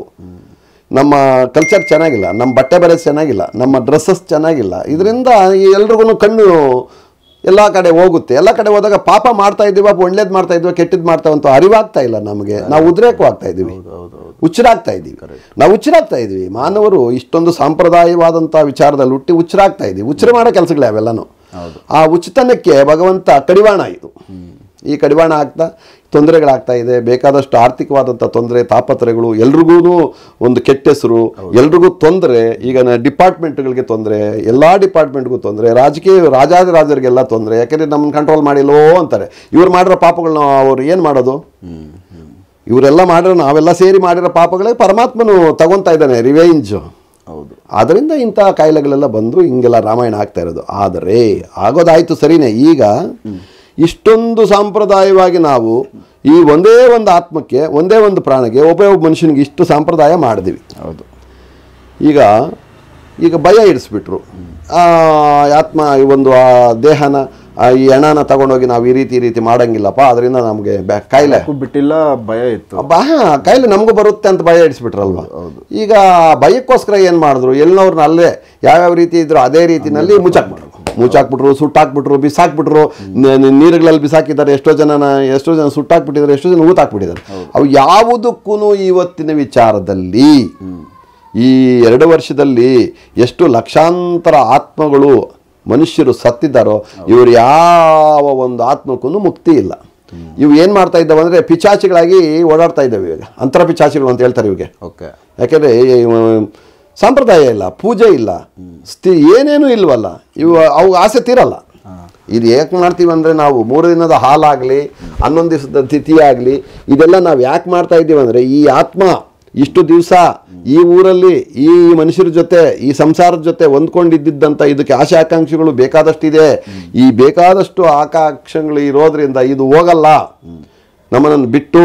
ಅದಕ್ಕೋಸ್ಕರ ಇದಕ್ಕೆ ಪೂಜೆ ಪುಸ್ಕರ, ಅವರ ಹೆಸರಲ್ಲಿ ಅನ್ನ ಸುಣ್ಣ, ಇನ್ನೊಂದು ಮತ್ತೊಂದು ದಾನ ಧರ್ಮ ಎಲ್ಲ ಮಾಡಿ ಆ ಒಂದು ಆತ್ಮಕ್ಕೆ ಅರಿವಾಗಿ, ಸಮಾಧಾನವಾಗಿ, ಶಾಂತಿಯಾಗಿ, ನನ್ನ ಋಣ ಇಷ್ಟೇ ಇತ್ತೇನೋ, ಇನ್ನು ಮತ್ತೆ ಮುಂದಿನ ಜನ್ಮ ಭಗವಂತನಲ್ಲಿ ಕೇಳ್ಕೊಳ್ಳೋಣ, ನಾನು ಭಗವಂತನಲ್ಲಿ ಬೇಡ್ಕೊಳ್ಳೋಣ, ಭಗವಂತನ ಪಾದ ಸೇರ್ಕೊಳ್ಳೋಣ ಅಂತ ಹೊಟ್ಟೋಗ್ತಾ ಇತ್ತು. ಈಗ ಇವ್ಯಾವೂ ಆಗಿಲ್ಲ. ಆ ರೀತಿ ಸಂಪ್ರದಾಯ ಏನೂ ಮಾಡಿಲ್ಲ. ಅವಾಗ ಮುಕ್ತಿ ತೋರಿಸೋದಕ್ಕೆ ನಾವೇನೂ ಮಾಡಿಲ್ಲ. ಅದು ಇನ್ನೂ ಕೆಲವು ವಿಚಾರಗಳು ಅಚಾತುರ್ಯಗಳು ನಡೆದಿದೆ. ಯಾರ್ದೋ ಹೆಣ ಯಾರಿಗೋ ಕೊಟ್ಬಿಟ್ಟಿದ್ದಾರೆ. ಯಾರಿಗೆ ಮಾಡೋದು? ಓಪನ್ ಇರಲ್ಲ, ಗೊತ್ತಾಗಲ್ಲ. ಯಾರಿಗೋ ಕೊಟ್ಬಿಟ್ಟಿದ್ದಾರೆ, ಏನು ಮಾಡೋಕ್ಕಾಗಲ್ಲ. ಆ ರೀತಿಯಾಗಿ ಇವಾಗ ಇಂದಿನ ಒಂದು ವೇದಾಂತದ ಪ್ರಕಾರವಾಗಿ, ಆಧ್ಯಾತ್ಮಿಕದ ಪ್ರಕಾರವಾಗಿ, ಮಹನೀಯರು ಬರೆದಿರ್ತಕ್ಕಂಥ ಪ್ರಕಾರವಾಗಿ ಇವತ್ತು ತುಂಬ ಈ ಆತ್ಮಗಳು ಬೇಸತ್ತು ಉದ್ರೇಕವಾಗಿ ಹುಚ್ಚರ ಥರ ಓಡಾಡ್ತಾ ಇದ್ದಾವೆ.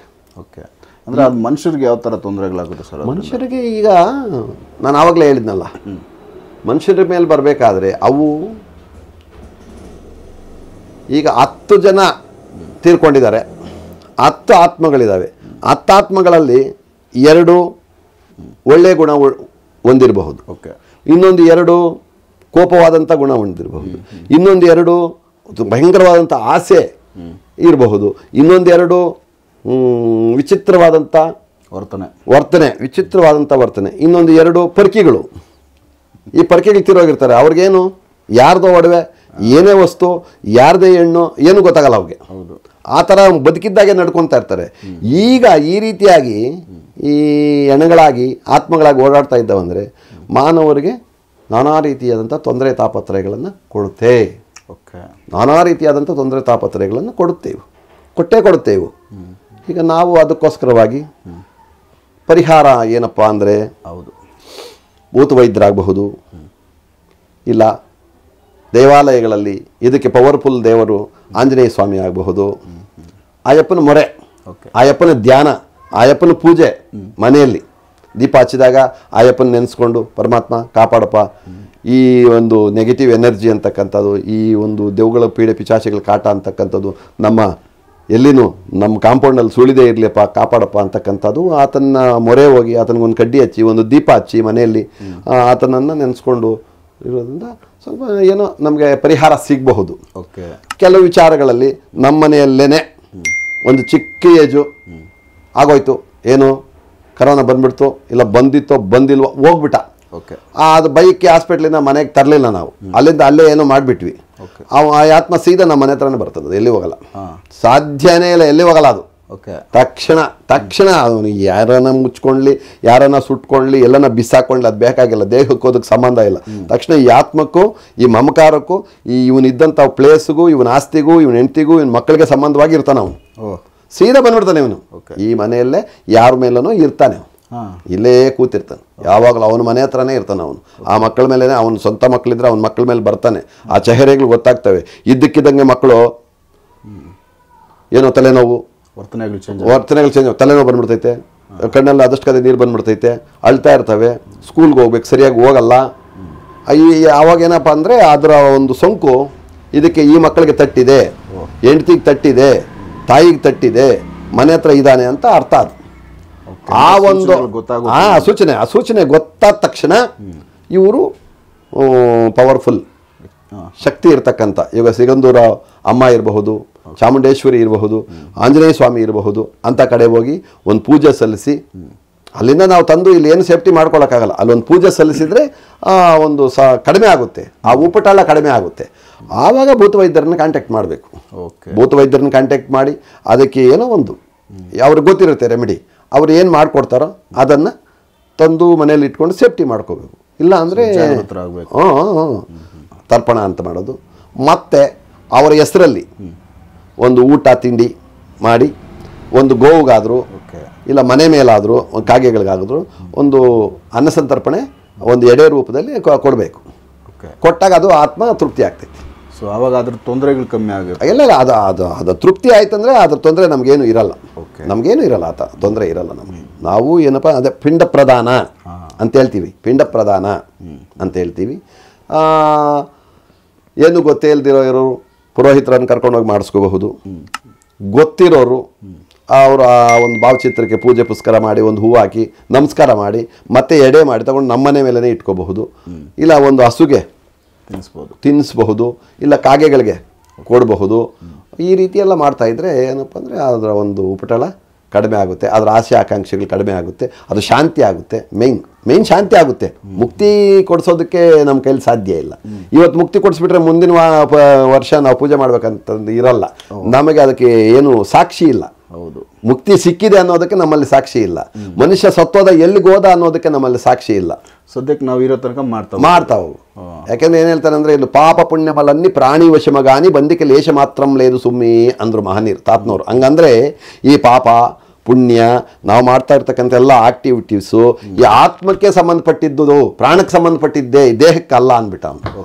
ದೇಹ ನೀನು ಎಲ್ಲನ ಬಿಸಾಕೋ ಏನನ್ನ ಮಾಡ್ಕೋ, ಬಟ್ ಆತ್ಮ ಇರುತ್ತೆ.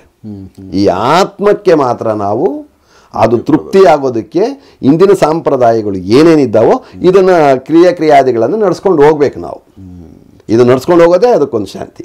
ಹಂಗೂ ಇಷ್ಟೆಲ್ಲ ನಾವು ಪೂಜೆ ಪುಸ್ಕರಾದಿಗಳೆಲ್ಲ ಮಾಡಿ, ಪಿಂಡ ಪ್ರದಾನ ಮಾಡಿ, ಜಲಪ್ರಯಾದ ಮಾಡಿ, ಮತ್ತು ಪಶು ಪ್ರಯಾದ ಎಲ್ಲದಕ್ಕೂ ಕೊಟ್ಟು ತಿನ್ನಿಸಿ ಇನ್ನೊಂದು ಮತ್ತೊಂದಾಗಿ ನಮ್ಮಲ್ಲಿ ಏನೋ ಒಂದು ರೀತಿ ನೆಗೆಟಿವ್ ಎನರ್ಜಿ ಇತ್ತು ಅಂದ್ಕೊಳ್ಳಿ. ಏನಿರುತ್ತೆ, ರಾತ್ರಿ ಮಲಗಿದ್ದು ನಿದ್ದೆ ಬರಲ್ಲ, ಮಕ್ಕಳು ಮಲಗಿರ್ತವೆ, ಪಟ್ ಅಂತ ಕಿಟ್ಟಾರಿಸ್ಕೊಂಡು ಎದ್ಬಿಡ್ತವೆ, ಹತ್ಕೊಂಡ್ಬಿಡ್ತವೆ, ಭಯ ಆಗುತ್ತೆ, ಏನೋ ಒಂದು ಸೌಂಡ್ಸು, ಇವೆಲ್ಲ ನೆಗೆಟಿವ್ ಎನರ್ಜಿ ಆಗ್ತಾ ಇರ್ತೈತೆ ಮನೆಯಲ್ಲಿ.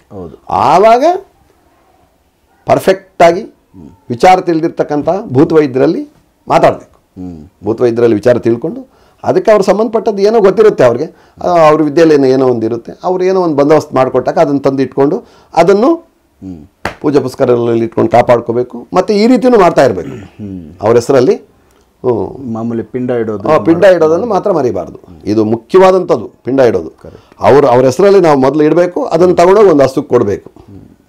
ಅದು ಹಸುಗೆ ಅಂತಲ್ಲ, ಯಾವುದು ಪ್ರಾಣಿ ಬೇಕು ಅಲ್ಲ, ಎಲ್ಲಿ ಬೇಕಾದ್ರೂ ಕೊಟ್ಕೋಬೋದು, ಹಸುಗೂ ಕೊಡ್ಬೋದು.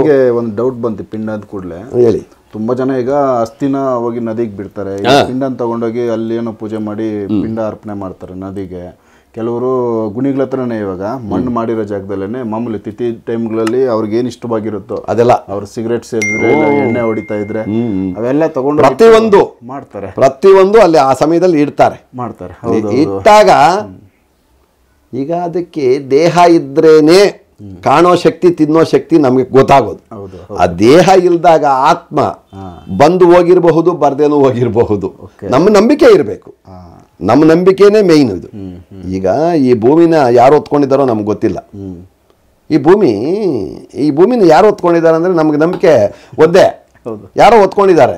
ಏನ್ ಮೇಲೋ ಇದೆ, ಇದು ಬಿದ್ದೋಗ್ಬಹುದು. ಆಕಾಶನ ಯಾರೋ ಮೇಲೆ ಎಳೆದು ಕಟ್ಟಿಲ್ಲ, ಅದನ್ನು ಅದು ನಂಬಿಕೆನೇ ನಮಗೆ, ಒಂದೇ ನಂಬಿಕೆನೇ ನಮಗೆ. ಆಕಾಶ ಮೇಲೆ ಇದ್ದೇ ಇದೆ, ಬಿದ್ದೋಗಿಲ್ಲ, ಬೀಳಲ್ಲ ಅನ್ನೋದೇ ನಂಬಿಕೆ. ಭೂಮಿ ಕೆಳಗಡೆ ಹೋಗಲ್ಲ ಅನ್ನೋದೇ ನಂಬಿಕೆ. ಇವೆರಡು ನಂಬಿಕೆ ಮೇಲೆನೆ ನಿಂತಿದೆ ಈ ಪ್ರಪಂಚ. ಕರೆಕ್ಟ್, ನಂಬಿಕೆ ಮೇಲೆ ಅಷ್ಟೇ, ನಂಬಿಕೆನೇ ಮುಖ್ಯವಾದಂಥದ್ದು. ಈಗ ನಾನು ನಮ್ಮ ಸ್ವಾಮಿಗಳ ಹತ್ರ ಹೋಗ್ಬಿಟ್ರೆ ಏನ್ ಬೇಕಾದ್ರೂ ಪರಿಹಾರ ಸಿಗುತ್ತೆ ಬಿಡಪ್ಪ ಅಂತಕ್ಕಂಥ ಕೆಲವರು ಇದ್ದಾರೆ. ನಂಬಿಕೆ ನಿಮ್ಮ ಮೇಲೆ ಅವ್ರು ಇದೆ ಅವ್ರಿಗೆ. ಕೆಲವರು ಏಳಯಾತ್ನ ಏನ್ ಮಾಡ್ತಾನೆ ಅಂತಕ್ಕಂಥದ್ದು ಇದೆ. ಅದು ಅವ್ರಿಗೆ ಏನು ಮಾಡು ನಾವು ನಂಬಿಕೆ ತರ್ಸಕ್ ಹೋಗಲ್ಲ, ಅವ್ರದ್ದು ವಾಸಿನೂ ಆಗಲ್ಲ. ಅಪನಂಬಿಕೆಗೆ ಔಷಧಿ ಇಲ್ಲ, ಅಪನಂಬಿಕೆ ಯಾವುದು ರೆಮಿಡಿನೂ ಇಲ್ಲ.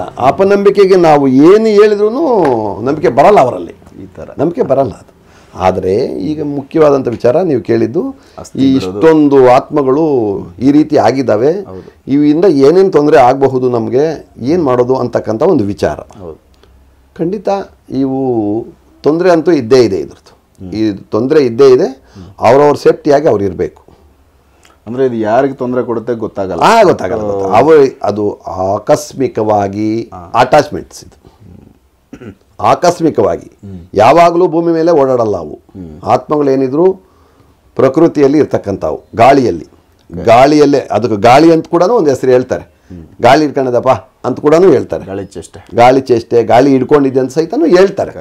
ಆದ್ದರಿಂದ ಇದು ಯಾವಾಗೂ ಭೂಮಿ ಮೇಲೇ ಎಲ್ರಿಗೂ ಅಡೆತಡೆಯಾಗಿ ಅಟ್ಯಾಚ್ ಆಗ್ತಾವಿದ್ದಾವಂದರೆ ಯಾರು ಉಳಿಯೋಕ್ಕಾಗಲ್ಲ. ಇಲ್ಲಿ ಸಮಯ ಸಂದರ್ಭ, ಅವ್ರ ಗ್ರಹಗತಿಗಳು ಇನ್ನೂ ಒಂದಿದೆ ಇದರಲ್ಲಿ.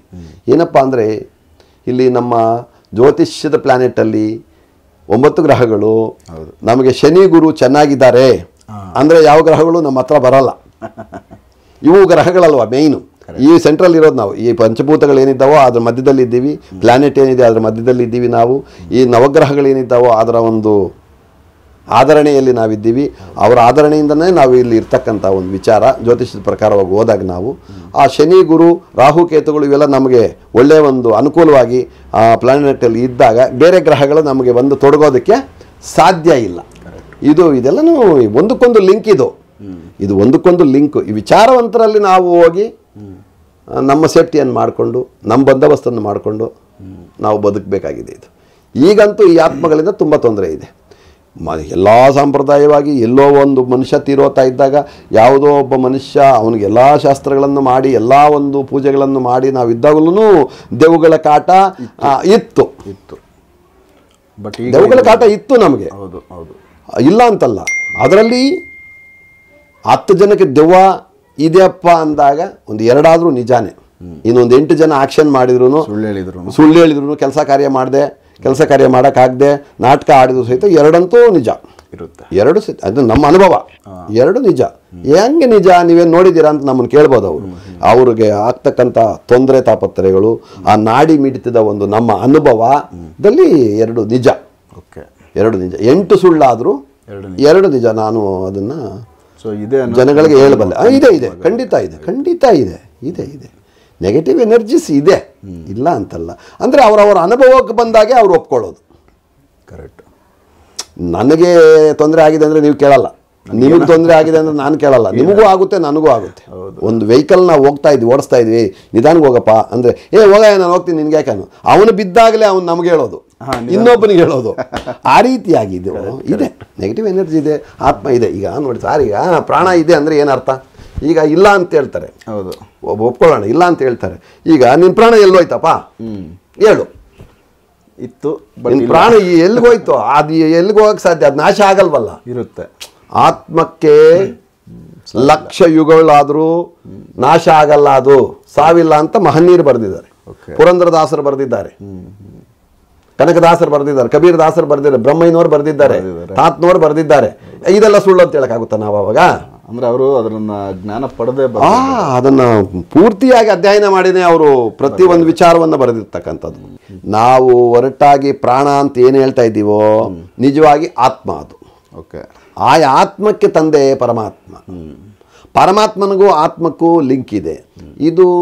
ಇದರಲ್ಲೆಲ್ಲ ನಾವು ವಿಷಯ ತಿಳಿಸೋಕ್ಕಾಗಲ್ಲ. ಇದು ದೊಡ್ಡ ವಿಚಾರ, ಆಧ್ಯಾತ್ಮಿಕವಾದಂಥ ವಿಚಾರ. ಈ ಆತ್ಮನೇ ಪ್ರಾಣ, ಪ್ರಾಣನೇ ಆತ್ಮ. ಈ ಆತ್ಮ ದೇಹದಲ್ಲಿ ಇರಬೇಕಾದ್ರೆ ಇಲ್ಲೇನು ಹೇಳ್ತಾನೆ, ಇರುವೆಯಲ್ಲೂ ಸಹಿತನೂ ಆತ್ಮ ಇದೆ. ಇರುವೆ ಓಡಾಡ್ತಾ ಇದೆ. ಹೌದು, ಓಡಾಡುತ್ತೆ. ಇರುವೆ ಓಡಾಡ್ತಾ ಇದೆ, ಇರುವೆ ಓಡಾಡ್ತಾ ಇದೆ, ಅದರಲ್ಲೂ ಆತ್ಮ ಇದೆ. ಕ್ರಿಮಿ ಕೀಟಗಳಿಂದ ಎಲ್ಲದರಲ್ಲೂ ಇದೆ ಆತ್ಮ ಇದೆ. ಆ ಆತ್ಮನೇ ಪ್ರಾಣ, ಪ್ರಾಣನೇ ಆತ್ಮ ಅಂತ ನಾವು ಅಂದ್ಕೊಂಡಿರೋದು. ಇದಕ್ಕೆ ಪರಮಾತ್ಮ ಇದ್ದಾನೆ, ಇದಕ್ಕೆ ತಂದೆ ಇದ್ದಾನೆ. ಈಗ ಈ ದೇಹಕ್ಕೆ ತಂದೆ ಹೆಂಗಿದಾನೋ ಹಂಗೆ ಆತ್ಮಕ್ಕೂ ತಂದೆ ಇದ್ದಾನೆ 100%. ಇದು ಬಟ್ ನಮ್ಗೆ ಅದ್ರ ನೋಡೋ ತನಕ ನಮ್ಗೆ ಅದ್ರ ನಂಬಿಕೆ ಇರಲ್ಲ. ನೋಡಕ್ಕಾಗಲ್ಲ, ನಾವು ಸಾಧ್ಯನೇ ಇಲ್ಲ. ಅವರೇ ಗುರುಗಳು. ಯಾರು? ಜಗದ್ಗುರುಗಳು. ಅವ್ರನ್ನ ಯಾರು ಅಂತ ನಾವು ಯಾವ ಗುರುಗಳು ಅಂತ ಪರಿಗಣಿಸನೆ ಮಾಡಿದಾಗ ಶಿರಡಿ ಬಾಬಾ, ಶಿರಡಿ ಸಾಯಿ ಬಾಬಾ, ಕೈವಾರದ ನಾರಾಯಣ ತಾತ, ವೀರಬ್ರಹ್ಮೇಂದ್ರ ಸ್ವಾಮಿಗಳು, ರಾಘವೇಂದ್ರ ಸ್ವಾಮಿಗಳು, ಇವರನ್ನ ನಾವು ಆ ಗಣನೆಗೆ ತಗೋಬಹುದು. ಇನ್ನೆಲ್ಲ ಗುರುಗಳು ತಗೊಳಕ್ಕಾಗಲ್ಲ. ಇಂಥವ್ರು ಮಾತ್ರ ಅದನ್ನ ನೋಡಿರ್ತಕ್ಕಂಥವ್ರು. ಆತ್ಮ ಏನು, ಪರಮಾತ್ಮ ಏನು, ದೇಹ ಏನು, ಶರೀರ ಎಲ್ಲ ಗೊತ್ತಿರೋದು ಅವರಿಗೆ. ಇದ್ರೆ ಇಷ್ಟೆಲ್ಲ ನಮಗೆ ಸಂಪತ್ತನ್ನ, ಇಷ್ಟು ವಿಚಾರಗಳನ್ನು ಕೊಟ್ಟು ಹೋಗೋದಕ್ಕೆ ಸಾಧ್ಯ ಆಗ್ತಾ ಇರಲಿಲ್ಲ. ಅದನ್ನ ನೋಡಿ ಅದ್ರ ಬಗ್ಗೆ ತಿಳಿಸಿ ನಾವು ಏನೋ ನಮ್ಮ ಜೀವನಾಂಶಕ್ಕೋಸ್ಕರ ಕೆಲವು ವಿದ್ಯೆಗಳು ಕಲ್ತ್ಕೊಂಡು ಏನೋ ನಮ್ಮ ಕೈಲಾಗಿದ್ದು ಒಂದು ಒಳ್ಳೆ ಮಾತು, ಒಳ್ಳೆ ವಿಚಾರ, ಜನಗಳಿಗೆ ಒಂದು ಸಂದೇಶವನ್ನು ತಿಳಿಸ್ತಾ ಇದ್ದೀವಿ ಇಷ್ಟೇ. ನಮಗೆ ಅದೆಲ್ಲ ಗೊತ್ತಿಲ್ಲ. ಬಟ್ ಈಗ ಆಗಿರ್ತಕ್ಕಂಥ ಅನಾಹುತಗಳಲ್ಲಿ, ಈ 2 ವರ್ಷದಿಂದ ಆದಂಥ ಅನಾಹುತಗಳಲ್ಲಿ ಈ ತೀರ್ಕೊಂಡಿರ್ತಕ್ಕಂಥ ಒಂದು ಆತ್ಮಗಳು ಮನುಷ್ಯನಿಗೆ ನಾನಾ ರೀತಿಯಾದಂಥ ತೊಂದರೆ ತಾಪತ್ರೆಗಳು ತಂದು ಇಡ್ತವೆ. ಇನ್ ಫ್ಯೂಚರಲ್ಲಿ ಆಗೋ ಚಾನ್ಸ್ ಇದೆ. ಖಂಡಿತ ಇದೆ. ಅನಾರೋಗ್ಯಗಳು ತುಂಬ ತಂದು ಒಡ್ತವೆ ಇವು. ಅಂದರೆ ಇವಾಗ ಏನು ಕರೋನಾ ಇದಕ್ಕಿಂತ ತೊಂದರೆಗಳು ನೀವು ಹೇಳಿದ್ದು? ಹೌದೌದು. ಈಗ ದೆವ್ವ ಇಟ್ಕೊಂಡಿರೋರು ಹೆಂಗಿರ್ತಾ ಇದ್ರು, ಮುಂದೆ ಕೆಲಸ ಮಾಡ್ತಾ ಇರಲಿಲ್ಲ ಅವರು, ಆರೋಗ್ಯ ಇರ್ತಾ ಇರಲಿಲ್ಲ ಅವ್ರಿಗೆ. ಕೈ ಕಾಲು ಊದ್ಕೊಳ್ಳೋದು, ಮುಖ ಊದ್ಕೊಳ್ಳೋದು, ಹೊಟ್ಟೆ ಊದ್ಕೊಳ್ಳೋದು, ಮನುಷ್ಯರ ಹತ್ರ ಸರಿಯಾಗಿ ಮಾತನಾಡಲ್ಲ ಅವರು ಒಂದು ಏನೋ ಒಂದು ರೀತಿಯಾಗಿ ಏನೋ ಭಾರ ಹೊತ್ಕೊಂಡಿರುತ್ತೆ. ಈ ಚಿತ್ರವಾಗಿ ಕೂತ್ಕೊಳ್ತಾ ಇದ್ರು. ಈ ಆತ್ಮಗಳು ಇಷ್ಟೊಂದು ಇದಾವಲ್ಲ ಈಗ ತೀರ್ಕೊಂಡಿರೋ, ಇವು ಯಾರ್ಯಾರನ್ನ ಅಟ್ಯಾಕ್ ಮಾಡ್ತಾವೋ, ಯಾರ್ಯಾರಲ್ಲಿ ಈ ಗುಣಗಳು ಕಾಣಿಸ್ತಾವೋ ನಾವು ಅವ್ರನ್ನ ಗಮನಿಸ್ಕೊಂಡು ಸರಿಪಡಿಸ್ಕೋಬೇಕು. ಅಂದ್ರೆ ಇದಕ್ಕೆ ಪರಿಹಾರ ಇದೆ. ನಾವು ಪರಿಹಾರ ಇದೆ. ಪರಿಹಾರ ಭೂತ ವೈದ್ಯರಿಂದಾನೂ ಇದೆ, ಪವರ್ಫುಲ್ ದೇವಾಲಯಗಳಿಂದಾನೂ ಇದೆ. ಪವರ್ಫುಲ್ ದೇವಾಲಯಗಳು ಯಾವುವು? ಎಲ್ಲಂದ್ರೆ ಅಲ್ಲಿ ಒಂದು ಕಲ್ಲು ಎತ್ಬಿಟ್ಟು ಅದಕ್ಕೊಂದು ಪೂಜೆ ಮಾಡ್ತಾ ಇರ್ತಾರೆ, ಅದೆಲ್ಲ ಅಲ್ಲ. ಮೂಲ ದೇವಸ್ಥಾನಗಳಿದ್ದಾವೆ, ಮೂಲ ವಿಗ್ರಹಗಳು, ಶಕ್ತಿ ಕೇಂದ್ರಗಳಿದ್ದಾವೆ. ಯಾಕಂದರೆ ಮಹನೀಯರು ಪ್ರತಿಷ್ಠಾಪನೆ ಮಾಡ್ತಕ್ಕಂಥವು. ಅಂಥ ಕಡೆ ಹೋಗಿ ನಾವು ಅದಕ್ಕೊಂದು ಪರಿಹಾರ ಮಾಡ್ಕೋಬೇಕು. ಸೂಪರ್.